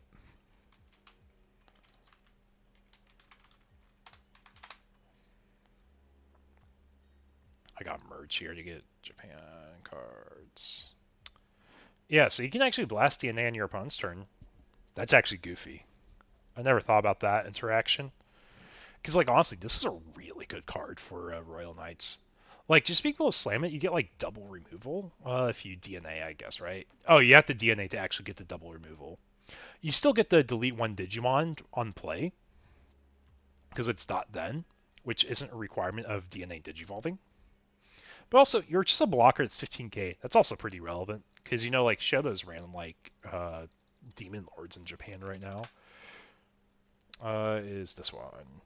Yeah, just because he gives generic blocker. It's like, it gives you some survivability against, like, aggro decks. But, like, that's also why you're starting to see, like... Oh, I promise I can type. That's why you're seeing, like, the Mother Blocker decks coming up right now. Because, like, this is Digimon, you push it out, it's unaffected by effects, so you can't math it with Nume. So Nume doesn't have a way to answer this. You just gotta go wide. That's all Nume can really do to this. Like, here. Let's take a look here. We got some time.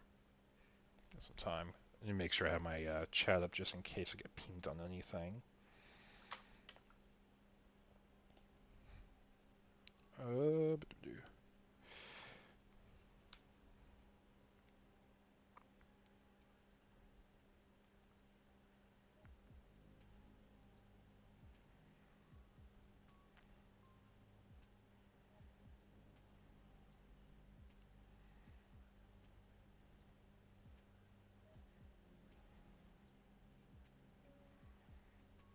Okay, so reason I'm pulling up the site. If you guys haven't seen this site before, Digimon CG Guide, this is one of my favorite ways to actually check Japan meta. You got Digimon meta also.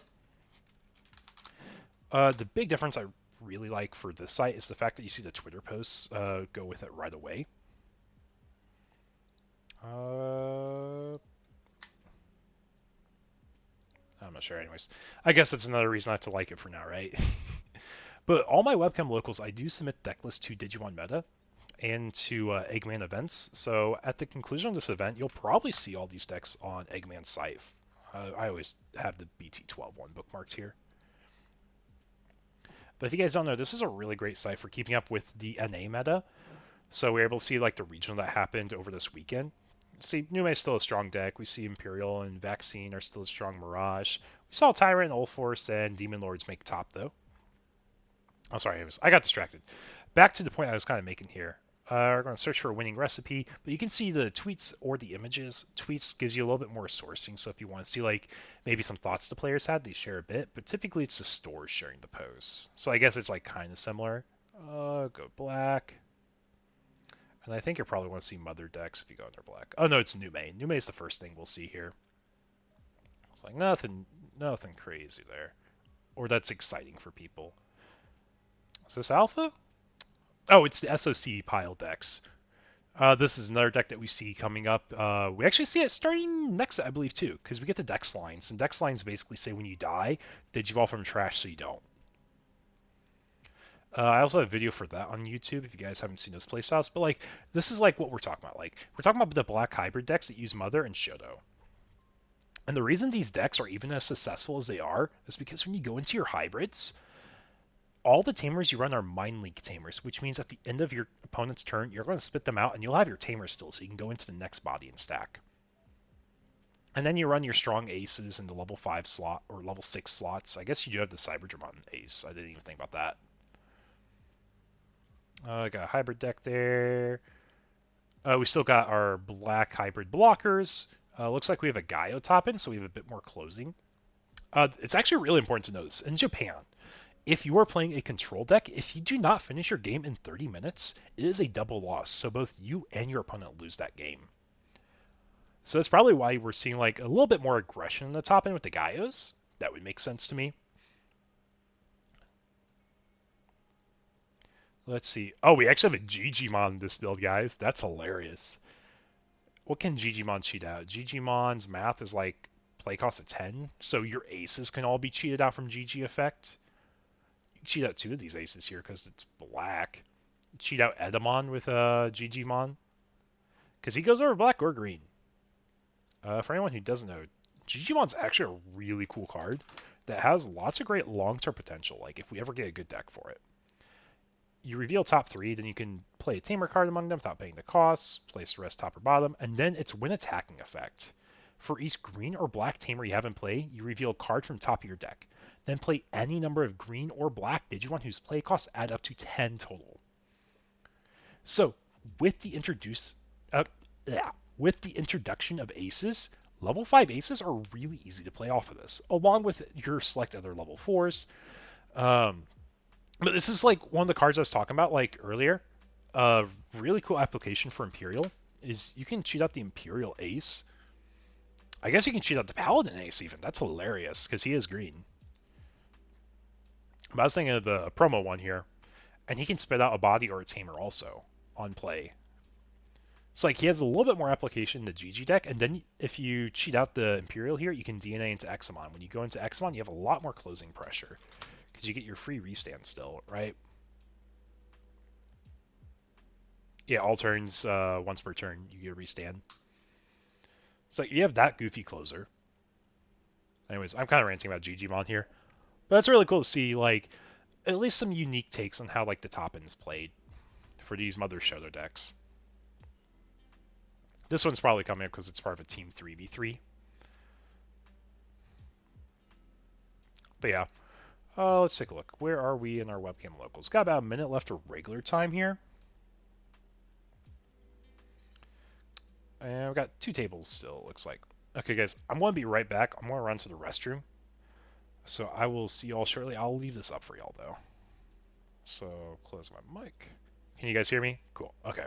I'll be back.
Okay, I'm back, folks. Did y'all miss me? Yeah, so we are in overtime now. We got one table left here.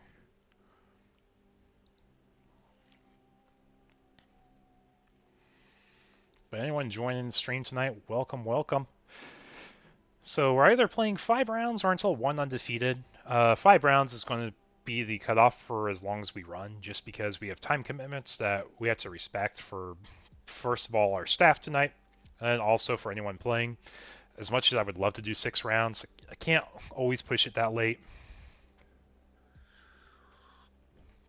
But one of these weekends, I might just run a really big tournament. I might just do a really cool, like, win a case type of tourney. But that's TBD in the future. TBD in the future. But yeah, how's everyone doing tonight, though? Is there anything we want to see still that we haven't seen yet tonight? Because I tried pushing some new decks. We got Ragna in the first round. We got Imperial in the second round. Got quite a few things we can show off still. Because right now, our undefeateds that we haven't seen. We haven't seen Nice, Human, Frozen, or IDBW, Brady.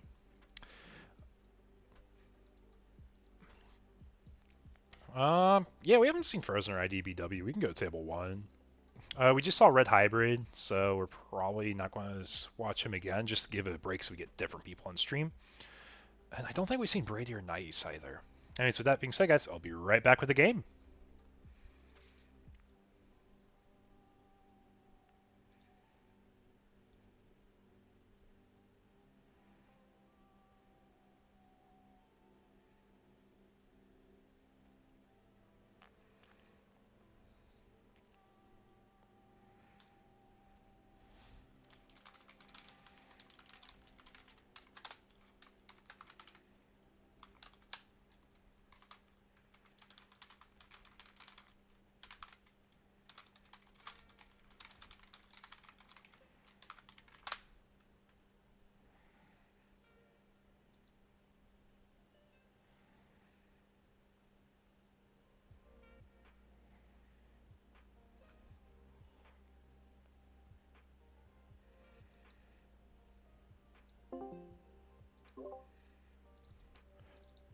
are you so high? Hey guys. So let's go. Y'all cool if I stream y'all set? Yeah, that's fine. Am I lagging or anything? Is it all good on your end? Looks good to me. Fine. Okay, cool. My ping went up, I flared up for a minute. I have no idea why. So. I mean, it's really small spikes. It's not anything egregious at all. Stumbling. That's not a problem. Okay, so long as it's not like a hindrance, we're good. Yep. And if you guys have any judge questions, please ping Shigeru in the judge request channel because I will have my headset on mute for this set. Alright. Good luck, y'all.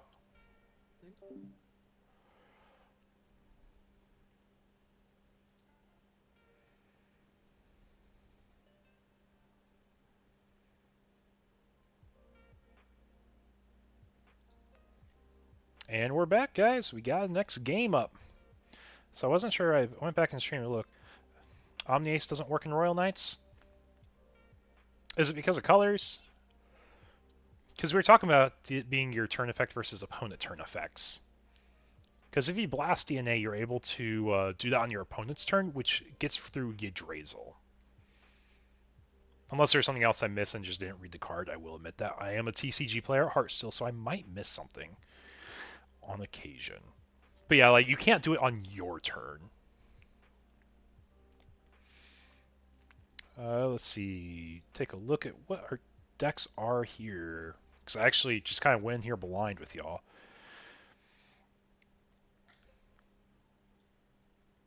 Okay, so with the Guru, we have Frozen, and our other player is IDBW. I want to see two decks we haven't seen on stream yet, so this is going to be fun to watch. Oh, you needed names for Melga and Wargrade. That's what you're saying. Okay, I see you. I see you. It's still a good Royal Knight to play, though. It is still a good Royal Knight to play. Because we do get the .den deletion. Yeah, all right, you do need the names. I apologize on that.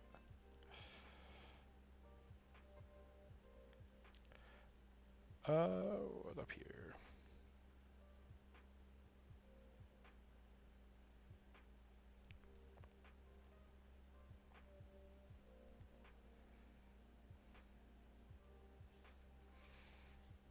But yeah, so we're seeing Lugamon on our bottom side by IDBW here, opening up with a Luga and Raising, and then our new Wolf of the Nine Castle option that came out in BT16.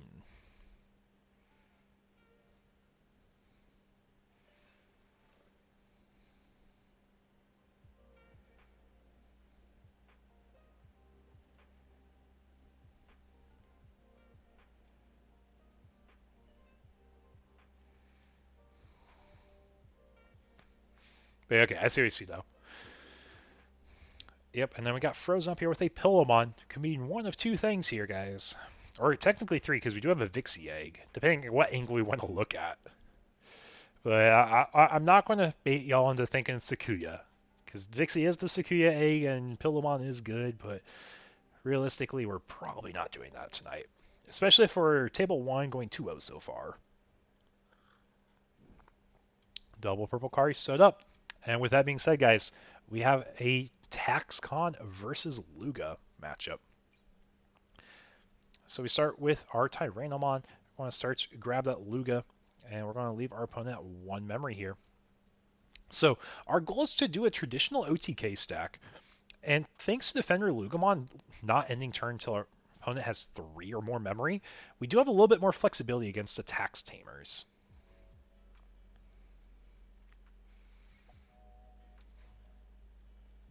So I'm actually kind of interested to see how the thresholds work for this, especially if they run the One of Delicate Plan that some Luga lists do run because you have the red sources. It could be a pretty rough matchup, but we do have to get to that One of, and we have to hard draw into it. We can't search it. So Pillow will come out, and Pillow is actually a really good card for denying the Luga summoning effects. So we're going to play Revelite. We have Kari in play, so we can actually recover at the end. We could play a level 4 or lower, and then if we don't, or we do get a recover. But it looks like we have no targets here. We're just taking information of what's in our security, and then that Revelation of Light will go on top of the stack.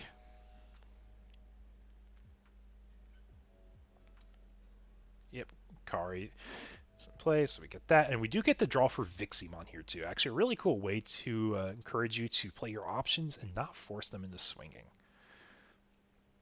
So we're going to spend 3 to go into our Hell Lugar. And we're going to swing and say, hey, guess what? Rev a Light. Minus 5k security effect blanket. Yep, you can't do that. You can't do that. We tap the Karis. Tap the Karis.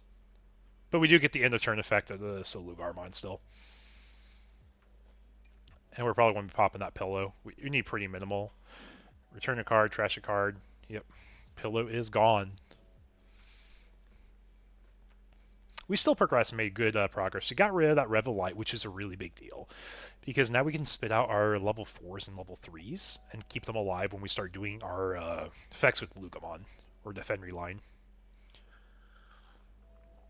And he is trying his best to show that the Karis are in play, putting them right by the security, so when the security is removed, you see it right away.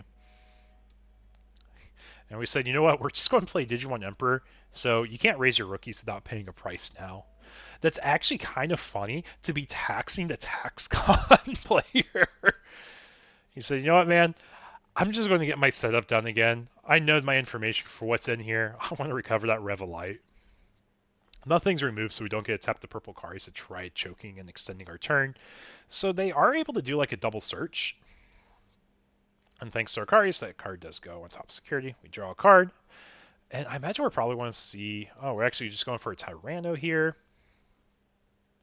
Yep, we actually get the AG and the Fenry Luga. So we are getting our setup for top end. All we need is the BT16 Luga for optimal line now.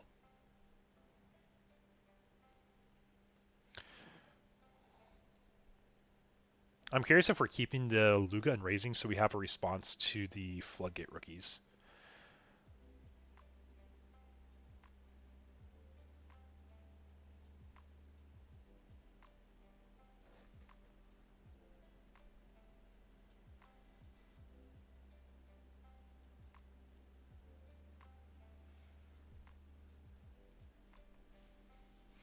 So we do have the Manga Ace, and we're going to use that to DP drain and recover against the Tyranno. Actually, we can't recover.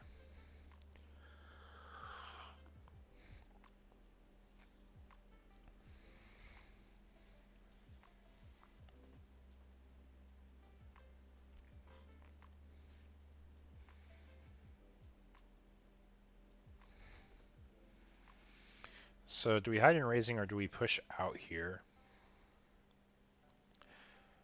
And we're just saying, like, we got dual tamer, so if I have less security, I will be gaining memories. So trying to think, what's the best line here for what we want to do? I don't think we really have any tamer interaction in Luga, so tamers that get played down stick down. If we have a way to remove the Magnamon Ace, we probably would consider pushing up.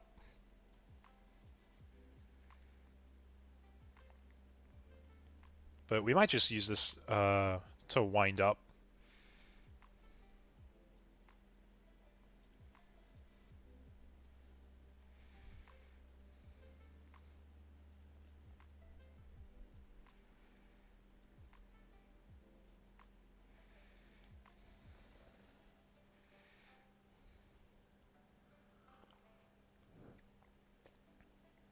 Yep, so we actually are going to start doing our combo plays here. Going to mind link the AG to our Luga. Going to go up into our Lugar. Lugar effect to remove Floodgate. There's no Floodgates to really remove here, but we're going to swing, attack, and probably use a Balmon effect to Evo up.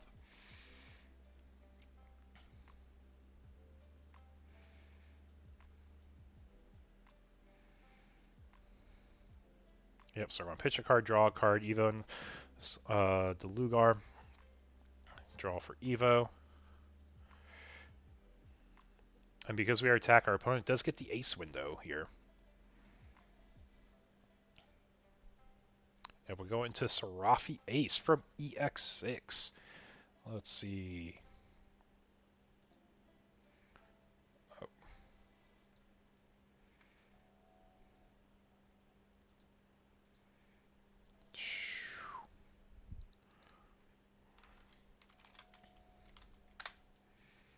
Yeah, so Serafi Ace's effect is when digivolving on play, you did get regardless recover 1. Then all turns when the card is added to your security stack, return one of your opponent's Digimon at the high or level its number of security cards to hands. So he actually just bounced level 5 and got rid of the Tamer as well. So actually a really solid ace line there. Yeah, so the ordering effects was opponent gets their win attacking effects first, and then after the win attacking window, our opponent gets a chance to ace and then block if applicable. But we're just going to start putting pressure on now. And we got, whoa, we have 1 Revel Light, we have 2 Mystery Recovers, and we got 1, 2, 3, 4, 5, 6, 7, 8 security. Yeah, so this is actually going to be a pretty tall ask for the Luga player, I think, at this point.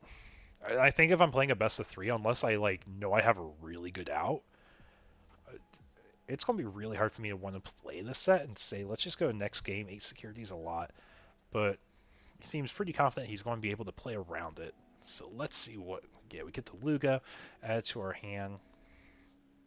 Then I'm going to pop into Manga Anja. If we do pop that Serafi Ace, it is Overflow 7 memory, 4 for the Serafi, 3 for the Manga. But welcome everyone joined the stream tonight. Welcome, welcome. I'm Eagle X, and this is round 3 of our webcam locals. Yep, we did get the Overflow 7 from the play. So it is back to turn player. So I guess actually there is a little bit more than I was giving credit for there. We are able to remove big bodies pretty reasonably. And we do have the optimal Luga for raising.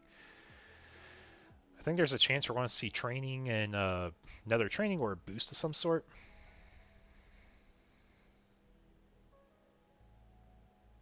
And we're actually just going to be playing an AG. We're going to get a second AG, so we're going to get 1 starter main effect, and we're going to get the other starter main of Luga, detect the AG from trash into sources.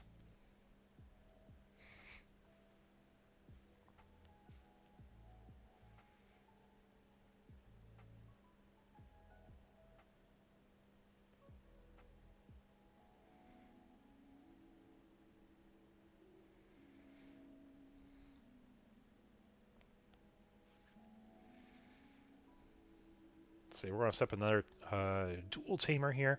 So if we ever get pressured really hard, we're able to get really nice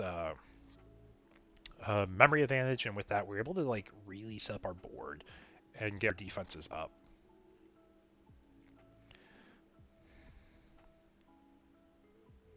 Yeah, just doing a quick check of our hand and trash resources, because we want to make sure we have the correct resources to the plays we want to line up here with. And I think we are, yeah, we're going to see the new BT16's Lugarmon. It's going to have a chance to pop that Manga Angemon, so he doesn't get a chance to ace him again. I believe is the line we are aiming for here. Yep. And now we go into Defend Relugamon. We're going to use its effect because we have AG and sources. We get to cheat out a few SOC trait Digimon from our trash.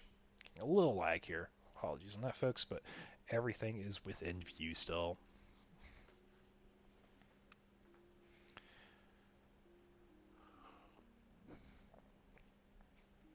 So if we swing security, Akari's will pass turn, I believe, here. So it's one thing we've got to be mindful of. We are going to do Alliance for 2 checks here. We do have to get the checks done eventually. So Serafi Ace is the first one. Second one is the Pulsemon option, which I believe is a 12k drain. Yep, so we are going to see Akari's tapped. And just debating what we're giving the -12 to. Yep.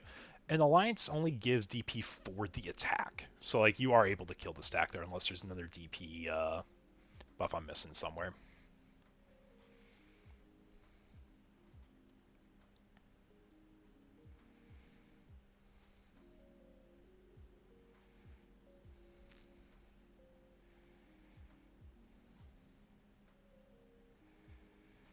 I think it's probably going to be a quick judge request there on that to get verification.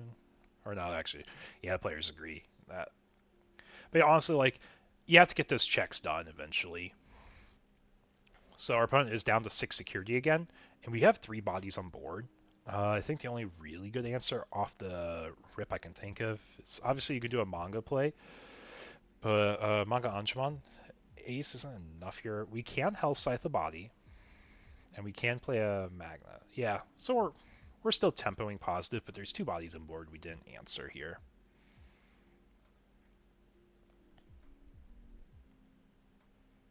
Yep, start a main. AG's going to give memory here. So we don't have the Lugamon, but we're actually still able to do some of our combo plays. So we do get another BT14 Luga set up and raising.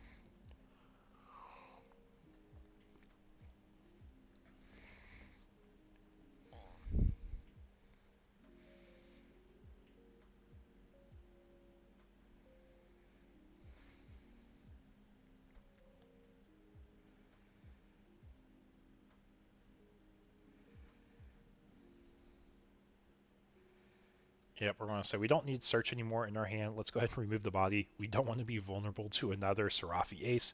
You did that once to us, we're not going to let you do it again.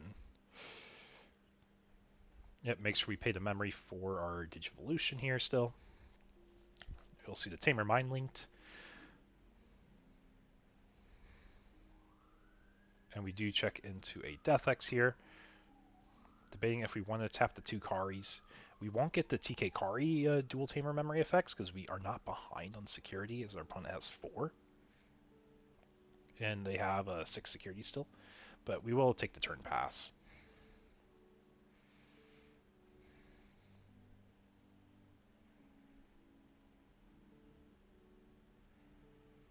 Oh, it's not turn pass. They have 1 memory still.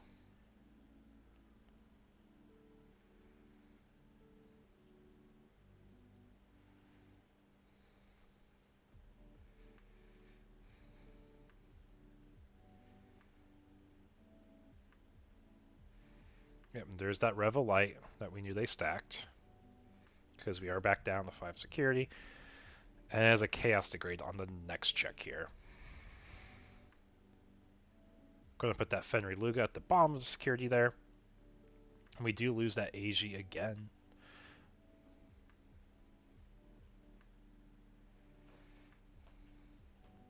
Is that Hell Lugar dead? I can't remember if it's a 5 or 6k body.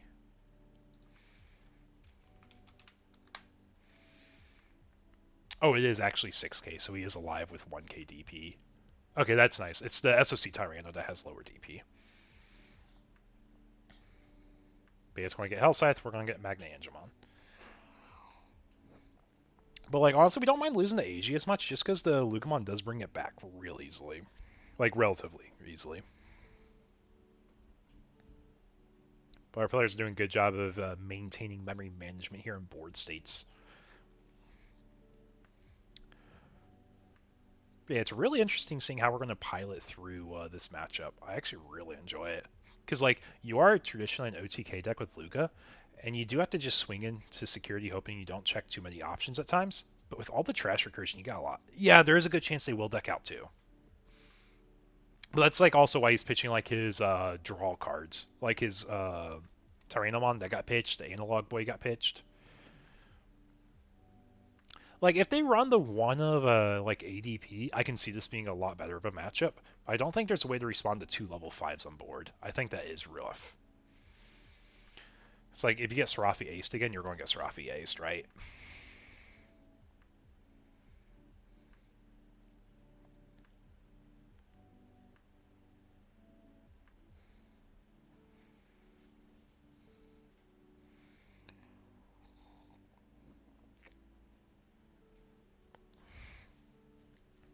But they are playing a really good pace, too. Really good pace of play.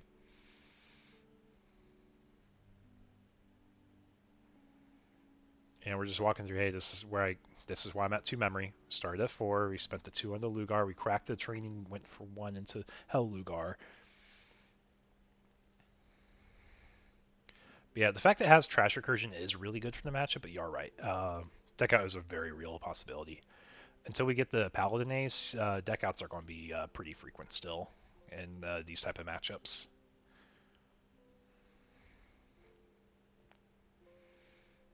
Yep, and we are going to commit to the play again. I think this is our third or fourth Hell Lugar, or Fenrir Lugamon.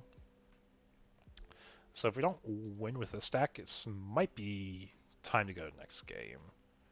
Like, I don't like saying we have to scoop, but like, if you're trying to play a best of 3 and come back, like, you have to play through your outs. And playing your outs is sometimes just going to the next game saying, hey, we didn't get it this game, but we have a lot better chance of like finishing a game 2 and potentially game 3 if we go to the next one. So let's see what happens here.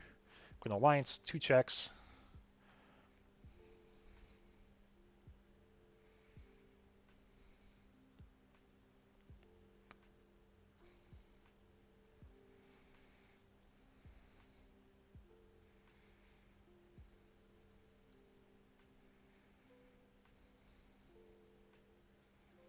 Yep.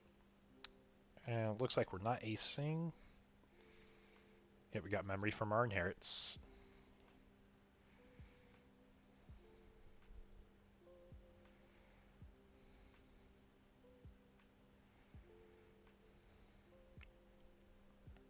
Yep, first check is Purple Mimi. Second check is a Revelation of Light.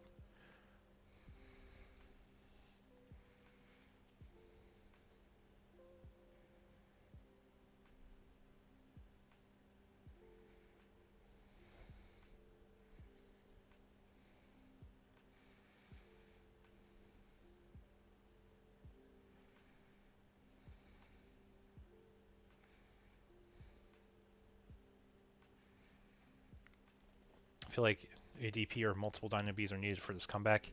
Yeah, it's going to be rough at the moment. It's definitely possible still, but like, we are a bit further behind than we probably want to be. And let's see. Lugar, and I think we're down to our last card in deck too, unless there's like tech I'm not aware of that would give the ability to not tech, or it's like 2 cards. I see at least 2. I see at least 2 here.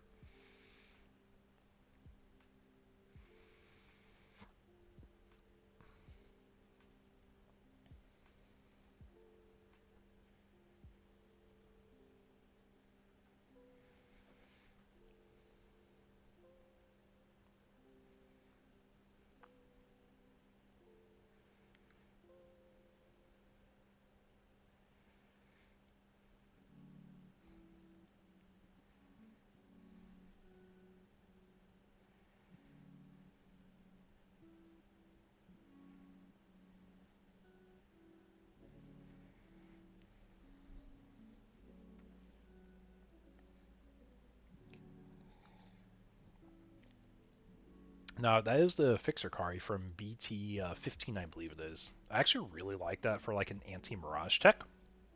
Because security's bounced to hand, you're able to give security -1 on a stack. Obviously, you won't see that in a Luga deck, but it's definitely an anti-Mirage tech.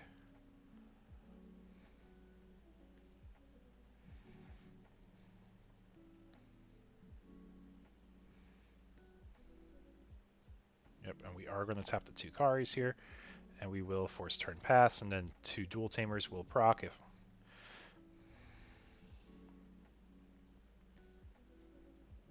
Yep, and we do have 3 security left, so there is a world we can get through this. There is a world we can get through this, because they can only recover so much. But they will be able to recover quite a bit with this much memory still. Wonky out the Stocko, because we have exactly 3 security. We get to tuck something on top and do a 12k drain. We have 12k drain there, stack that on top.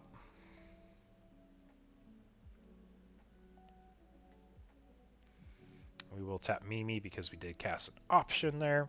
Luca doesn't really cast options, so like it makes sense. And then we're going to go ahead and play the Pulsemon option here to remove the other body. Yeah, exactly.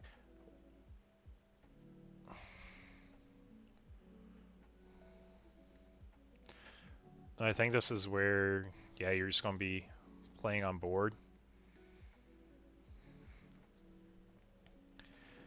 Yep, living on a prayer here. If we have a wide board response, Magna Angemon for 7 on play recover. Then we do see a Serafi Ace again. We're going to recover and bounce.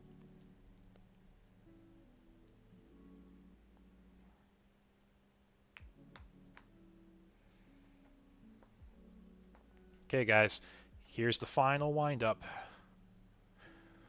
I'll be honest, Lucas actually put up a lot better fight than I thought it would. I just don't know if you can close out 5 security that easily. On the other side, the opponent can't ace. You do have more memory if you remove the ace. So you have that going for you, too.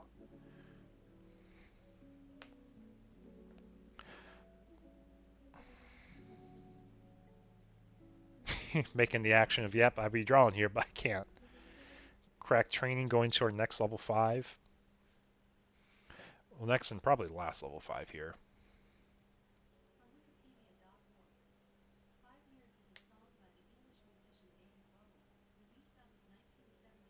Oh, my Alexa actually turned on. Alexa, turn off. There we go. I didn't realize that turned on. I thought I said that. It's not 7 memory, it's 4 memory, because it's a regular Magna Angemon. But yes, it is memory still. It is memory still.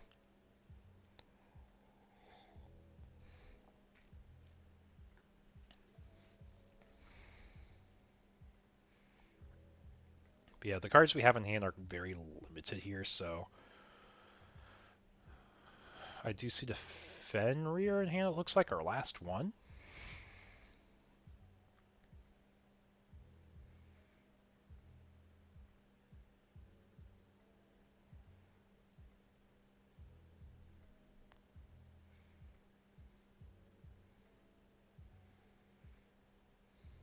Yeah, like, it's honestly just like, if you see one security bomb at this point, it's GG.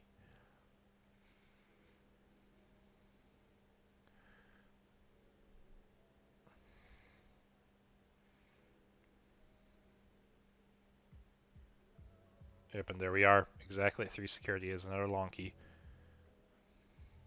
Yeah, we're going next game now. Yeah, honestly, I like that play because you do get the reset, I believe, with the Fenrir Luga. So it's just like trying to maximize the number of swings he gets.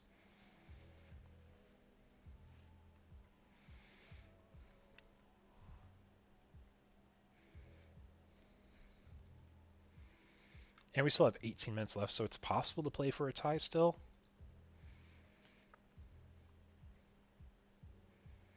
But that would be our best case scenario is Luga.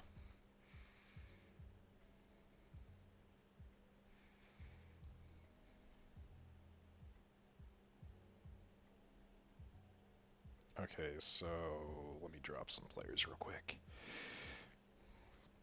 So Tetra dropped. Thanks for playing, Tetra. Appreciate it. Oh, I think we just said, hey, we won't be able to finish that.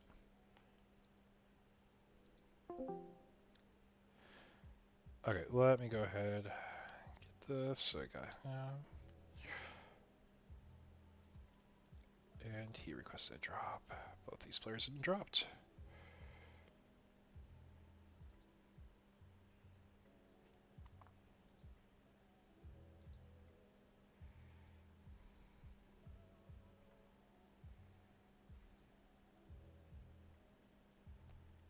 Yeah, they just said that's going to be the set. We're not going to go to a next game. We know where we're at.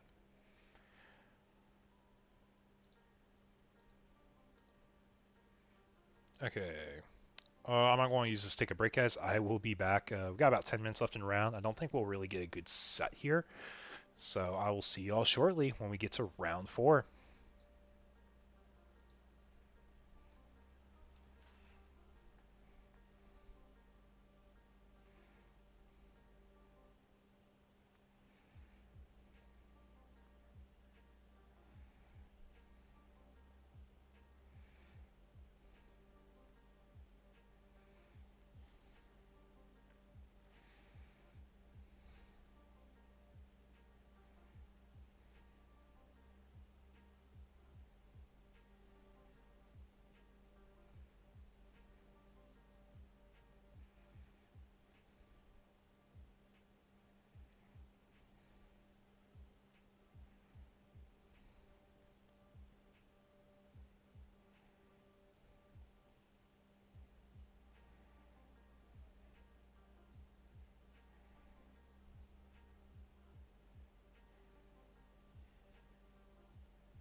2 more. You are right. You are right. 2 more.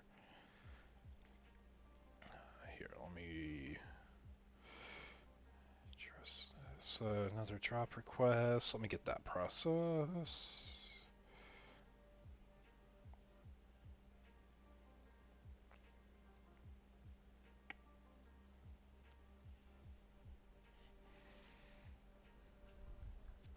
One eye. Let's go ahead and drop him. Just to make sure we don't have any people paired with someone not here.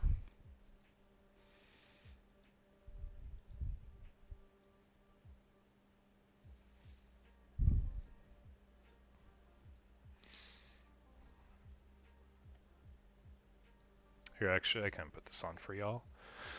So you can at least see the standings while we're chilling. Or pairings while we're chilling. Anyways, yeah, you can see my face. It's all good. It's all good. But yeah, you're right. You're right. You got 1 more. Or 2 more. Because that was round 3. You got get round 4 and round 5.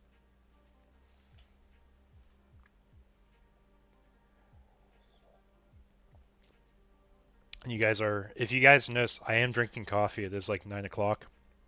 I don't care. I drink coffee like 24/7. It's like my addiction by choice. And I will admit that it is a dependency more than an addiction. But yeah, we actually have, like I said, we have a pretty interesting metagame tonight, just because we have so much Imperial being played. And I think it's actually really interesting that people are playing that. What's going on here?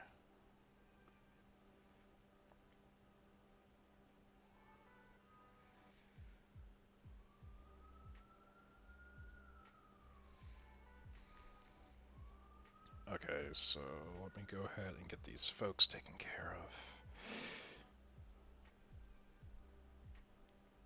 Can we not watch table 2? We got what, like 10 minutes? Oh, 30, we actually have a little bit more time. Yeah, put it on here in just a moment. I thought we had less time than that. I'm also doing drops right now, too. But yeah, here, give me just a moment, folks.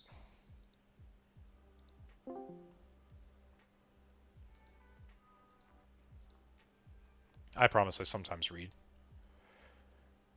You won't judge? Yeah, I'll be honest. Props to you. Thanks for playing tonight. Definitely appreciate it. Obviously, when you're winning, it feels a lot better. Boom.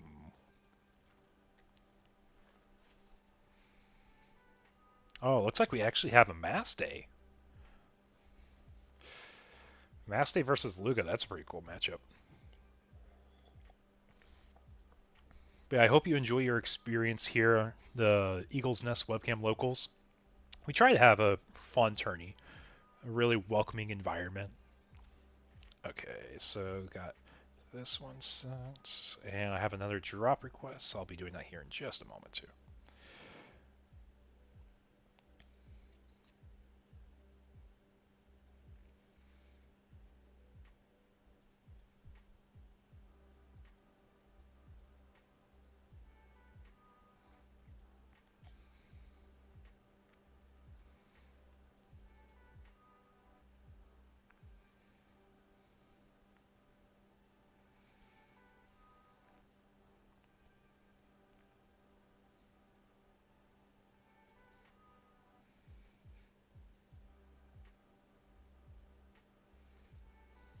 Happy to be here.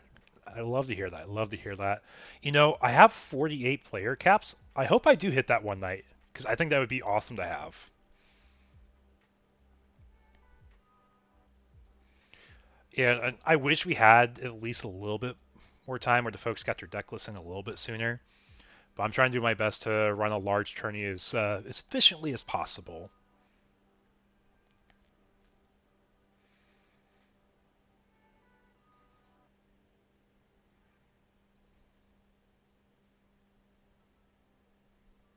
I mean, I already told you, like, people are playing this big tournament because there's a really good payout for top end. So you typically see people playing stuff a bit more meta relevant.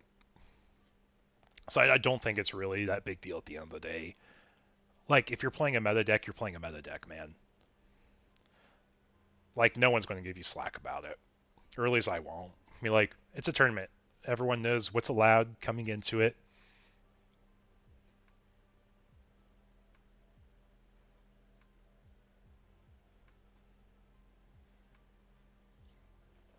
Another drop request. Okay.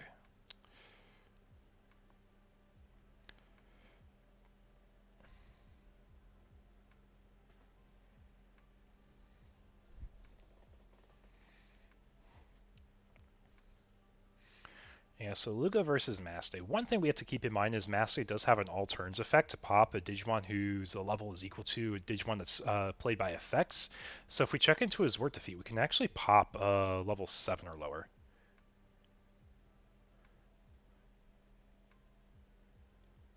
New player count record. So this actually isn't our largest tournament just because we did have the drops from not having deckless in. If we had the deckless in, we would have a 36 player tourney, but right now our highest attendance was 35 players, and that was last week with the ban list in effect.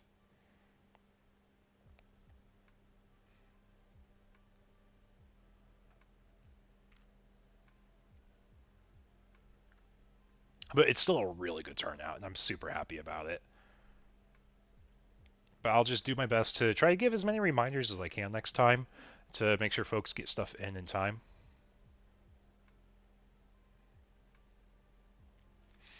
Oh, it's just like the. Well, here's the thing. If you're playing a deck that requires people to pivot how they play the game entirely, I think that's the bigger thing that they don't like. Because I'll be honest, I don't care about the variance of like what's in security as much. And I think it's really just the fact that, oh, I can't play the normal wind up that I'm used to doing for OTKs. I think that Luga player you went against, IDBW, I think he did really good.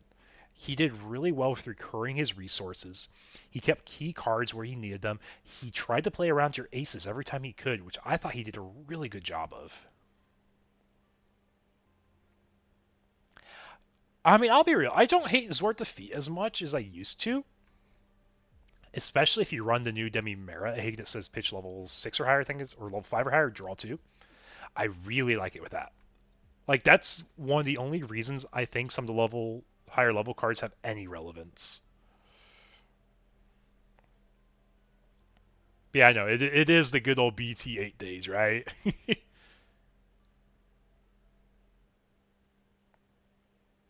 That's why we play Gallantmon? Yes, Gallantmon does work. Gallant Ace is coming out soon, the Crimson Ace. That card's going to be cool. We also have Imperial Ace coming out soon, too. Yes, IDB is a very good player. I think what IDB did in that set was probably the best he could have done for what was given to him.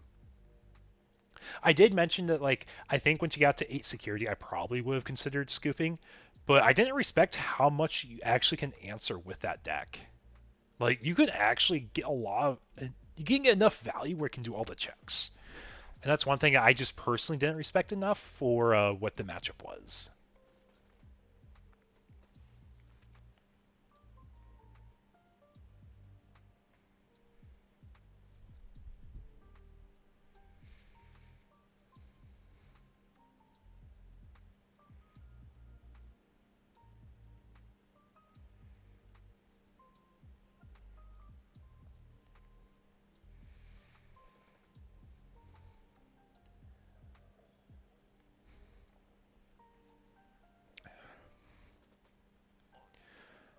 Yeah.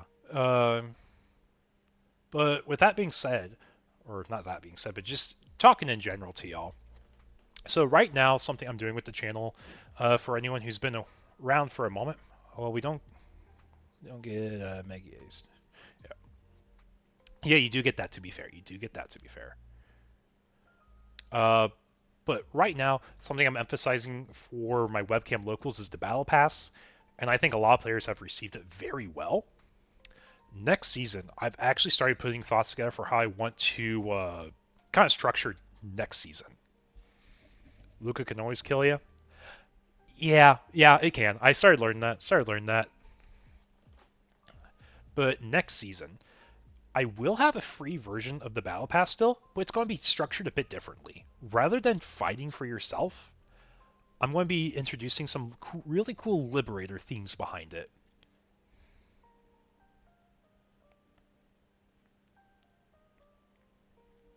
So definitely stay tuned. Check out the Discord. When I get the announcement made, I'm probably going to announce it the second to last week so people can get excited and ready for basically season 2 of my battle pass. Because we will have the paid version still, because the paid version I think is what a lot of the high-end players really like.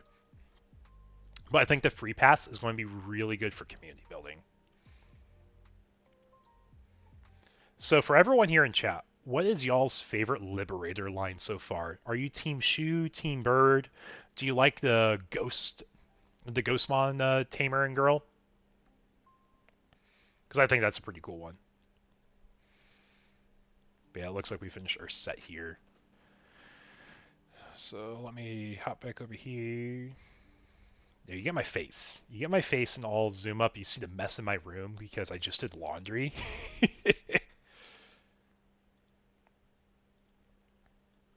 Drop request. Let me go ahead and do...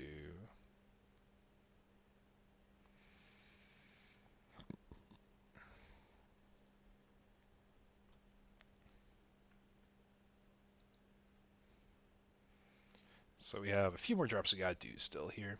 Yeah, the Chimera was spotted. The Chimera did go for game. Here. Let's go. Actually, I can just do this here with y'all. But yeah, so we're talking about new aces we get, like BT16. Get Crimson Ace. Really cool way to close out games. Really cool way. I actually really like this card. It's also Holy Warrior, not Royal Knight. Okay. But yeah, we get the Imperial Ace, which this is like one of the anti deck out scenarios, if I remember correctly. Then return all cards from your opponent's trash to bottom of the deck. Effects return, level 7, gain 3 memory, yeah. You want to see the Punk Guilmon, but the cards suck? Are you referring to Liberator stuff? Because I'll be honest, I'm not actually fully caught up with Liberator. I'm a little behind, because what I've been doing for keeping up with Liberator, I don't know if you guys know, Digipanda actually has some really cool stuff for it. So one series he's been doing that I actually think is really neat is he's been doing voiceover episodes for them. Where's the last Liberator one? Oh, these are upcoming videos. That's cool. He has actually quite a bit set up. But like, where's the last one here?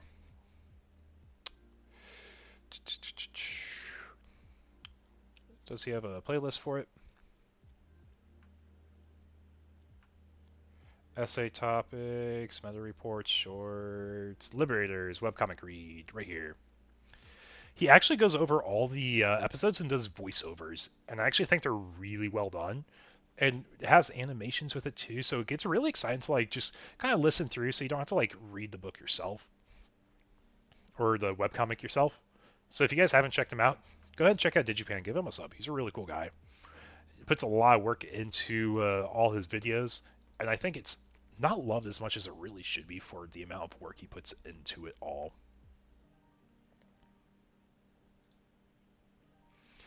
Anyways, we got about a minute left in regular time here.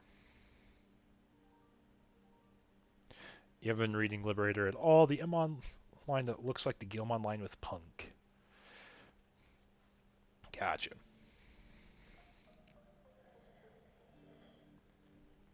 Yeah, so we should have 4 undefeateds, I believe, after this round.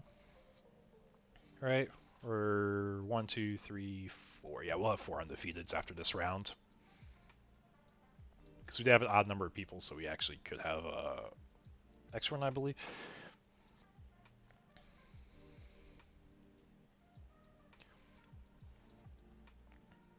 But yeah.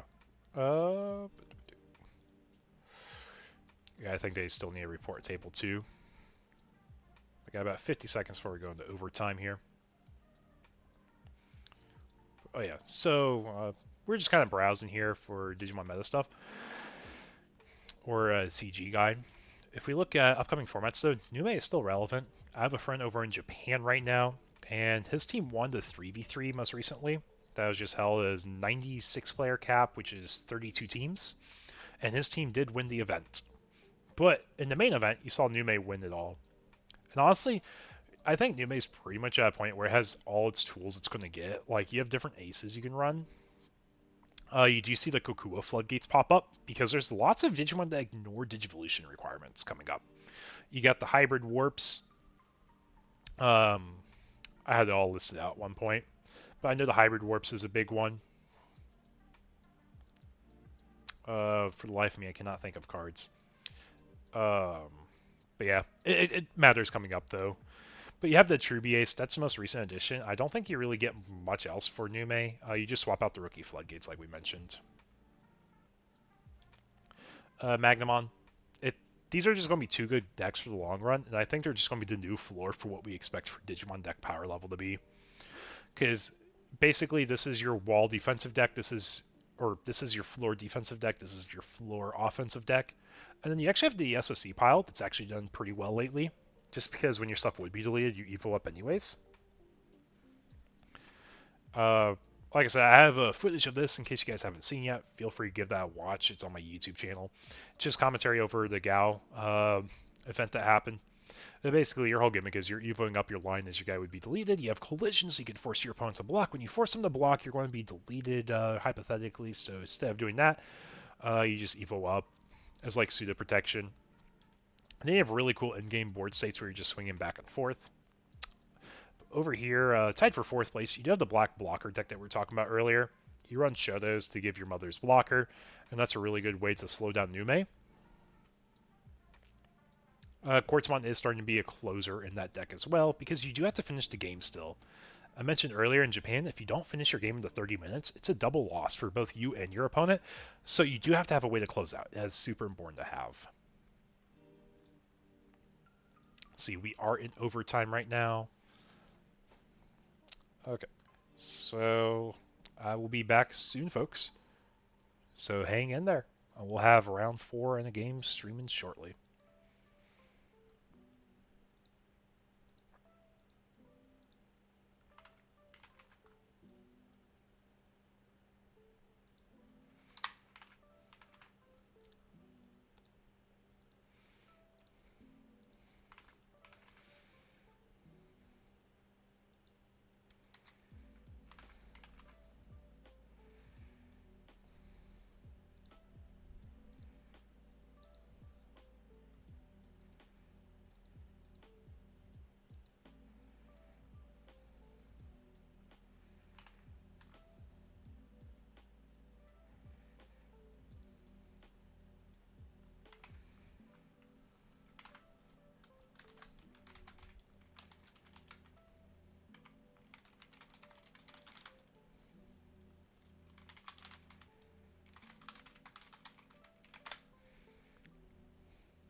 Ooh, guys, we're gonna have a fun game next round. We're gonna have a fun deck to showcase.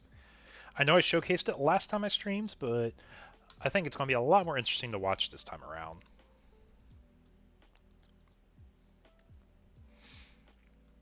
So our top 4, it looks like, at the moment, are 4 undefeateds. We have 1 Nume, we have 1 Bird deck, we have Sekcon, and then we also have a Luga. So we have 4 different decks undefeated so far. That's actually exciting. That's actually exciting to see.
Okay, final call for drops.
Hey, just a second. Let me mute the stream real quick.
Okay, folks, sorry about that.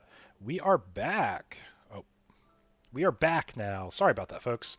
So, on Limitless, if you end a tournament, you cannot reopen the rounds, and the tournament was set to have only 3 rounds. So, with that, we actually had to do manual pairings for round 4.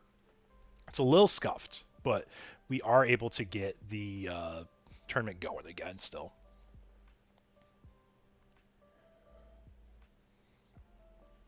But we have Lugamon versus Birds here.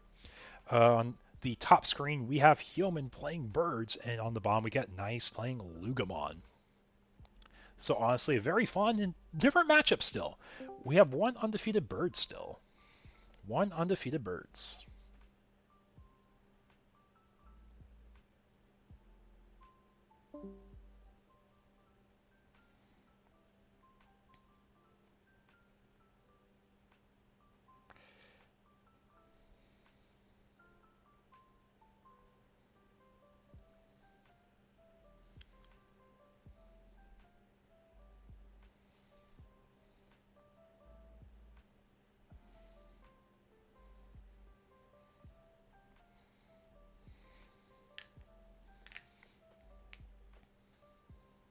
And I think we have all our tables filled, so I think everyone's here still.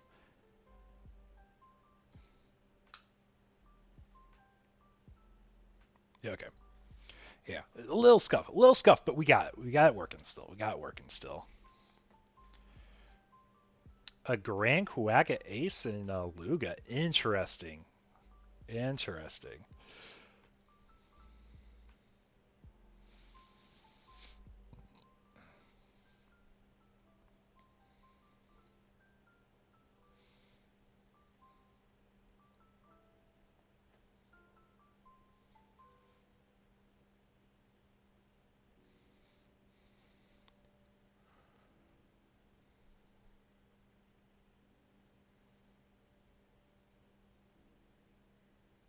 Yep, and an end of attack of Garuda X here because we do have X ante in our sources. We are able to trash that security thanks to our level 5 inherit here.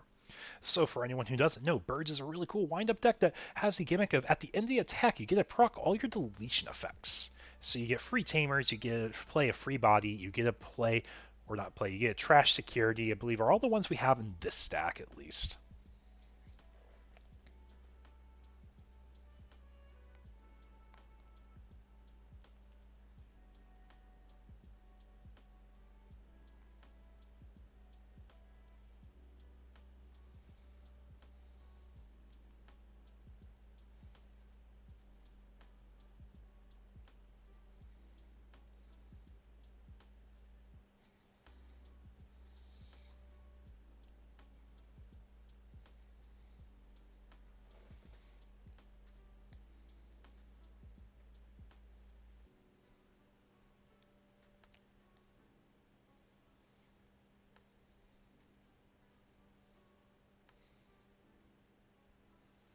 Yeah, so we've actually got a really aggressive setup pretty early on for our Bird player here.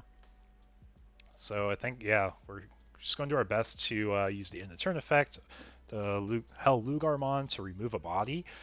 We can only really remove one here, so I'm not quite sure what our best line of action here is, because they still get all the deletion effects if we were to delete the Phoenix. Phoenix X, that is. But yeah, so we did trash the correct cards. Going to be getting rid of the Phoenix Mon, which does make sense. That does make sense.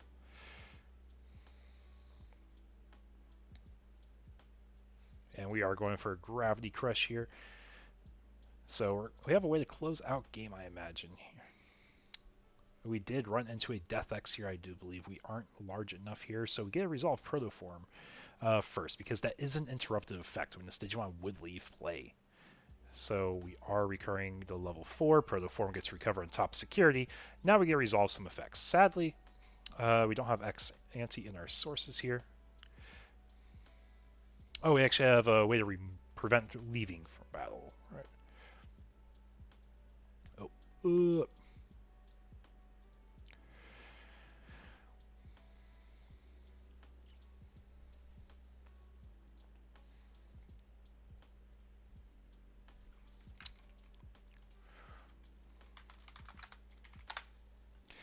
pull up all my red avian cards here.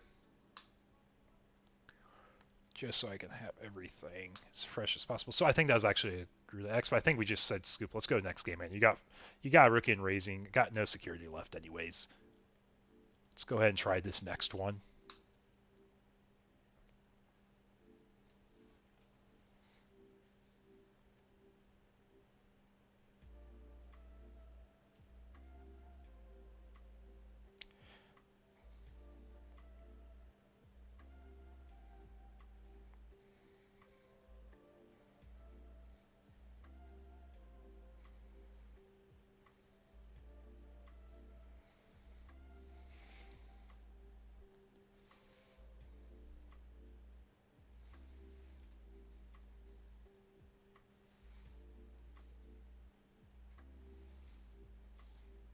Yes, we are already going to game 2 for this set. Let's see.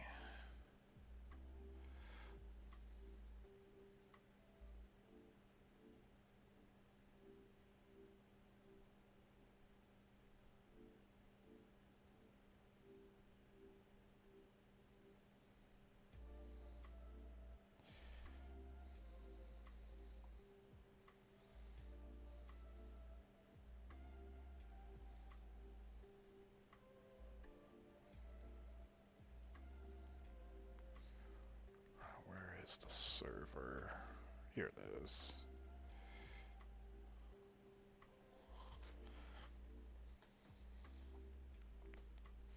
But yeah, how often have you guys seen birds played?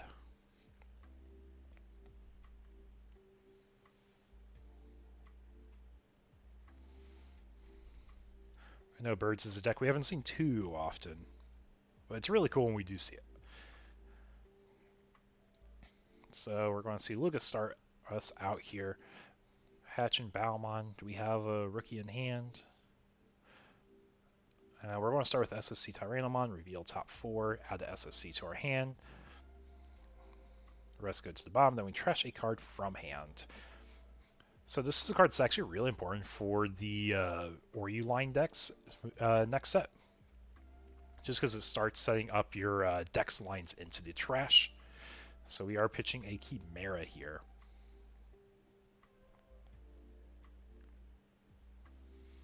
So we're going to open up with a training, see if we maybe get a more optimal rookie if we already have one. But looks like we're either both missing a rookie or we're both trying our best to set up here. Yeah, we actually did have the rookie here. We're just kind of hoping for a slightly more optimal one, it seemed. But we're able to still evo up our line, and honestly, we're set up really well still.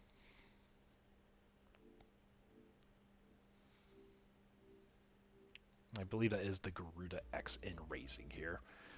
Honestly, one of the few lines that you really don't care if you have the regular line to go over with the X antibody, because you're going to be using it for its inherited effect more than anything. We're going to set up an AG, leaving our opponent at 1 here. So the thing is here, we're still able to go into our Phoenix. Yep. And then we can protoform, go into Phoenix X, and if we do, we're actually in a really good spot still. Yep, and Phoenix Effect. I believe this is just Cheat Out Christie here.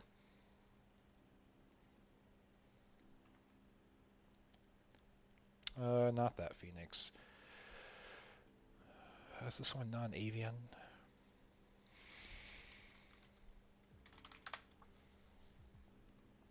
Yeah, this one's not avian, it's just Holy Beast. But if your opponent has 3 if you're scared, you lowest and you trash. When digivolving, you play 1 red card with 5,000 power less, or 1 red tamer card, which is where we got the Christie for free from. And we do have Blitz on Phoenix X, so we are able to flicker and get all its effects going off here.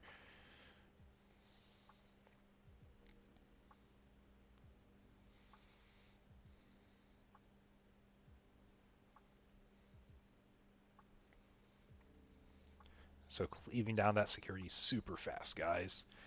Pretty crazy here.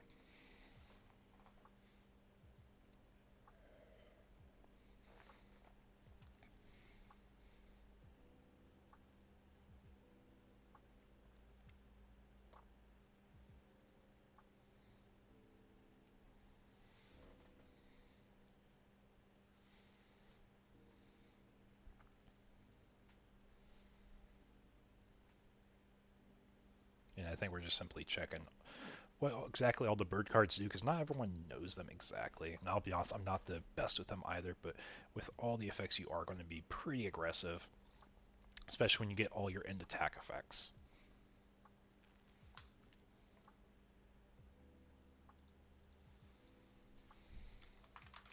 Yeah, it looks like we're all good here.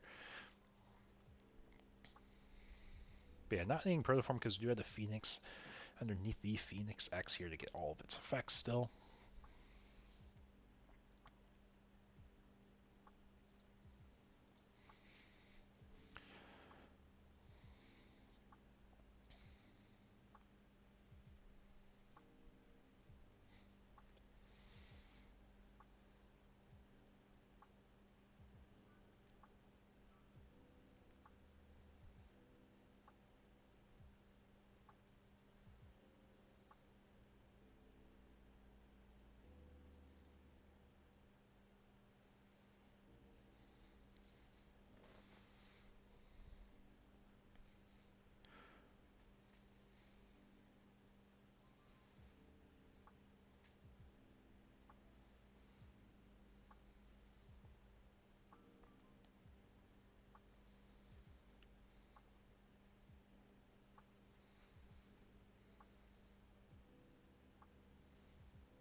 Yep, so no protoform here, so it's just going to be a deleted bird. Yep, on deletion we're going to be playing out our Biomon Search, grab the Christie, grab the, I believe it's, I can't remember if it's Avian or the Vaccine it looks for trait-wise. And then the Egg effect.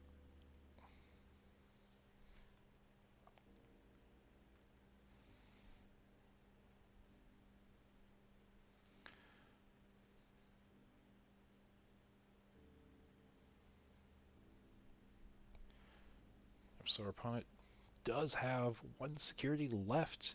Got 2 bodies on board. Is there anything else that we are missing here? Because we could be aced. We did see the Grand Ace in the last game. So if we see that, I don't think there's a whole lot you can do to play around it.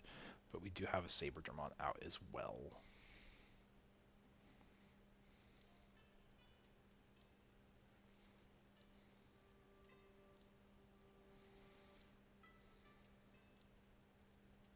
Yep, and we are swapping tamers for birds. Swapping tamers for birds.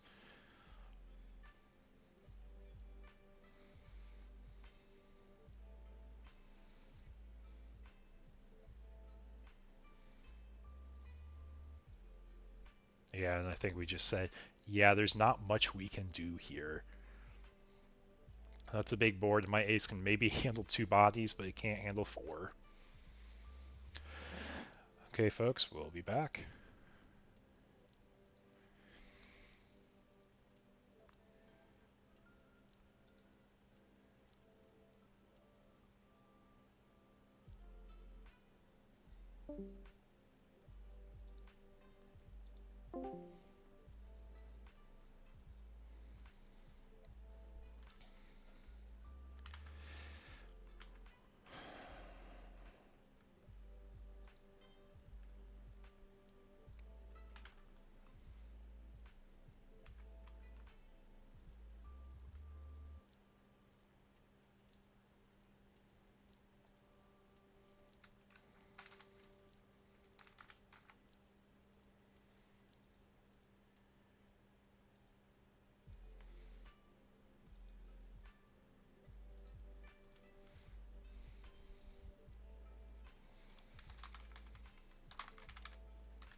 1, 2, 3, 4, 5, 6, 7, 8, 9.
Hey, folks, I appreciate the patience. I'm going to be ending the stream tonight. I'll be recording the finals in a match video of its own. So don't worry, you'll see the finals still. It just won't be streamed live as I'm trying to work on our bracket manually. That being said, thank you so much, folks. I appreciate your time tonight. Take care.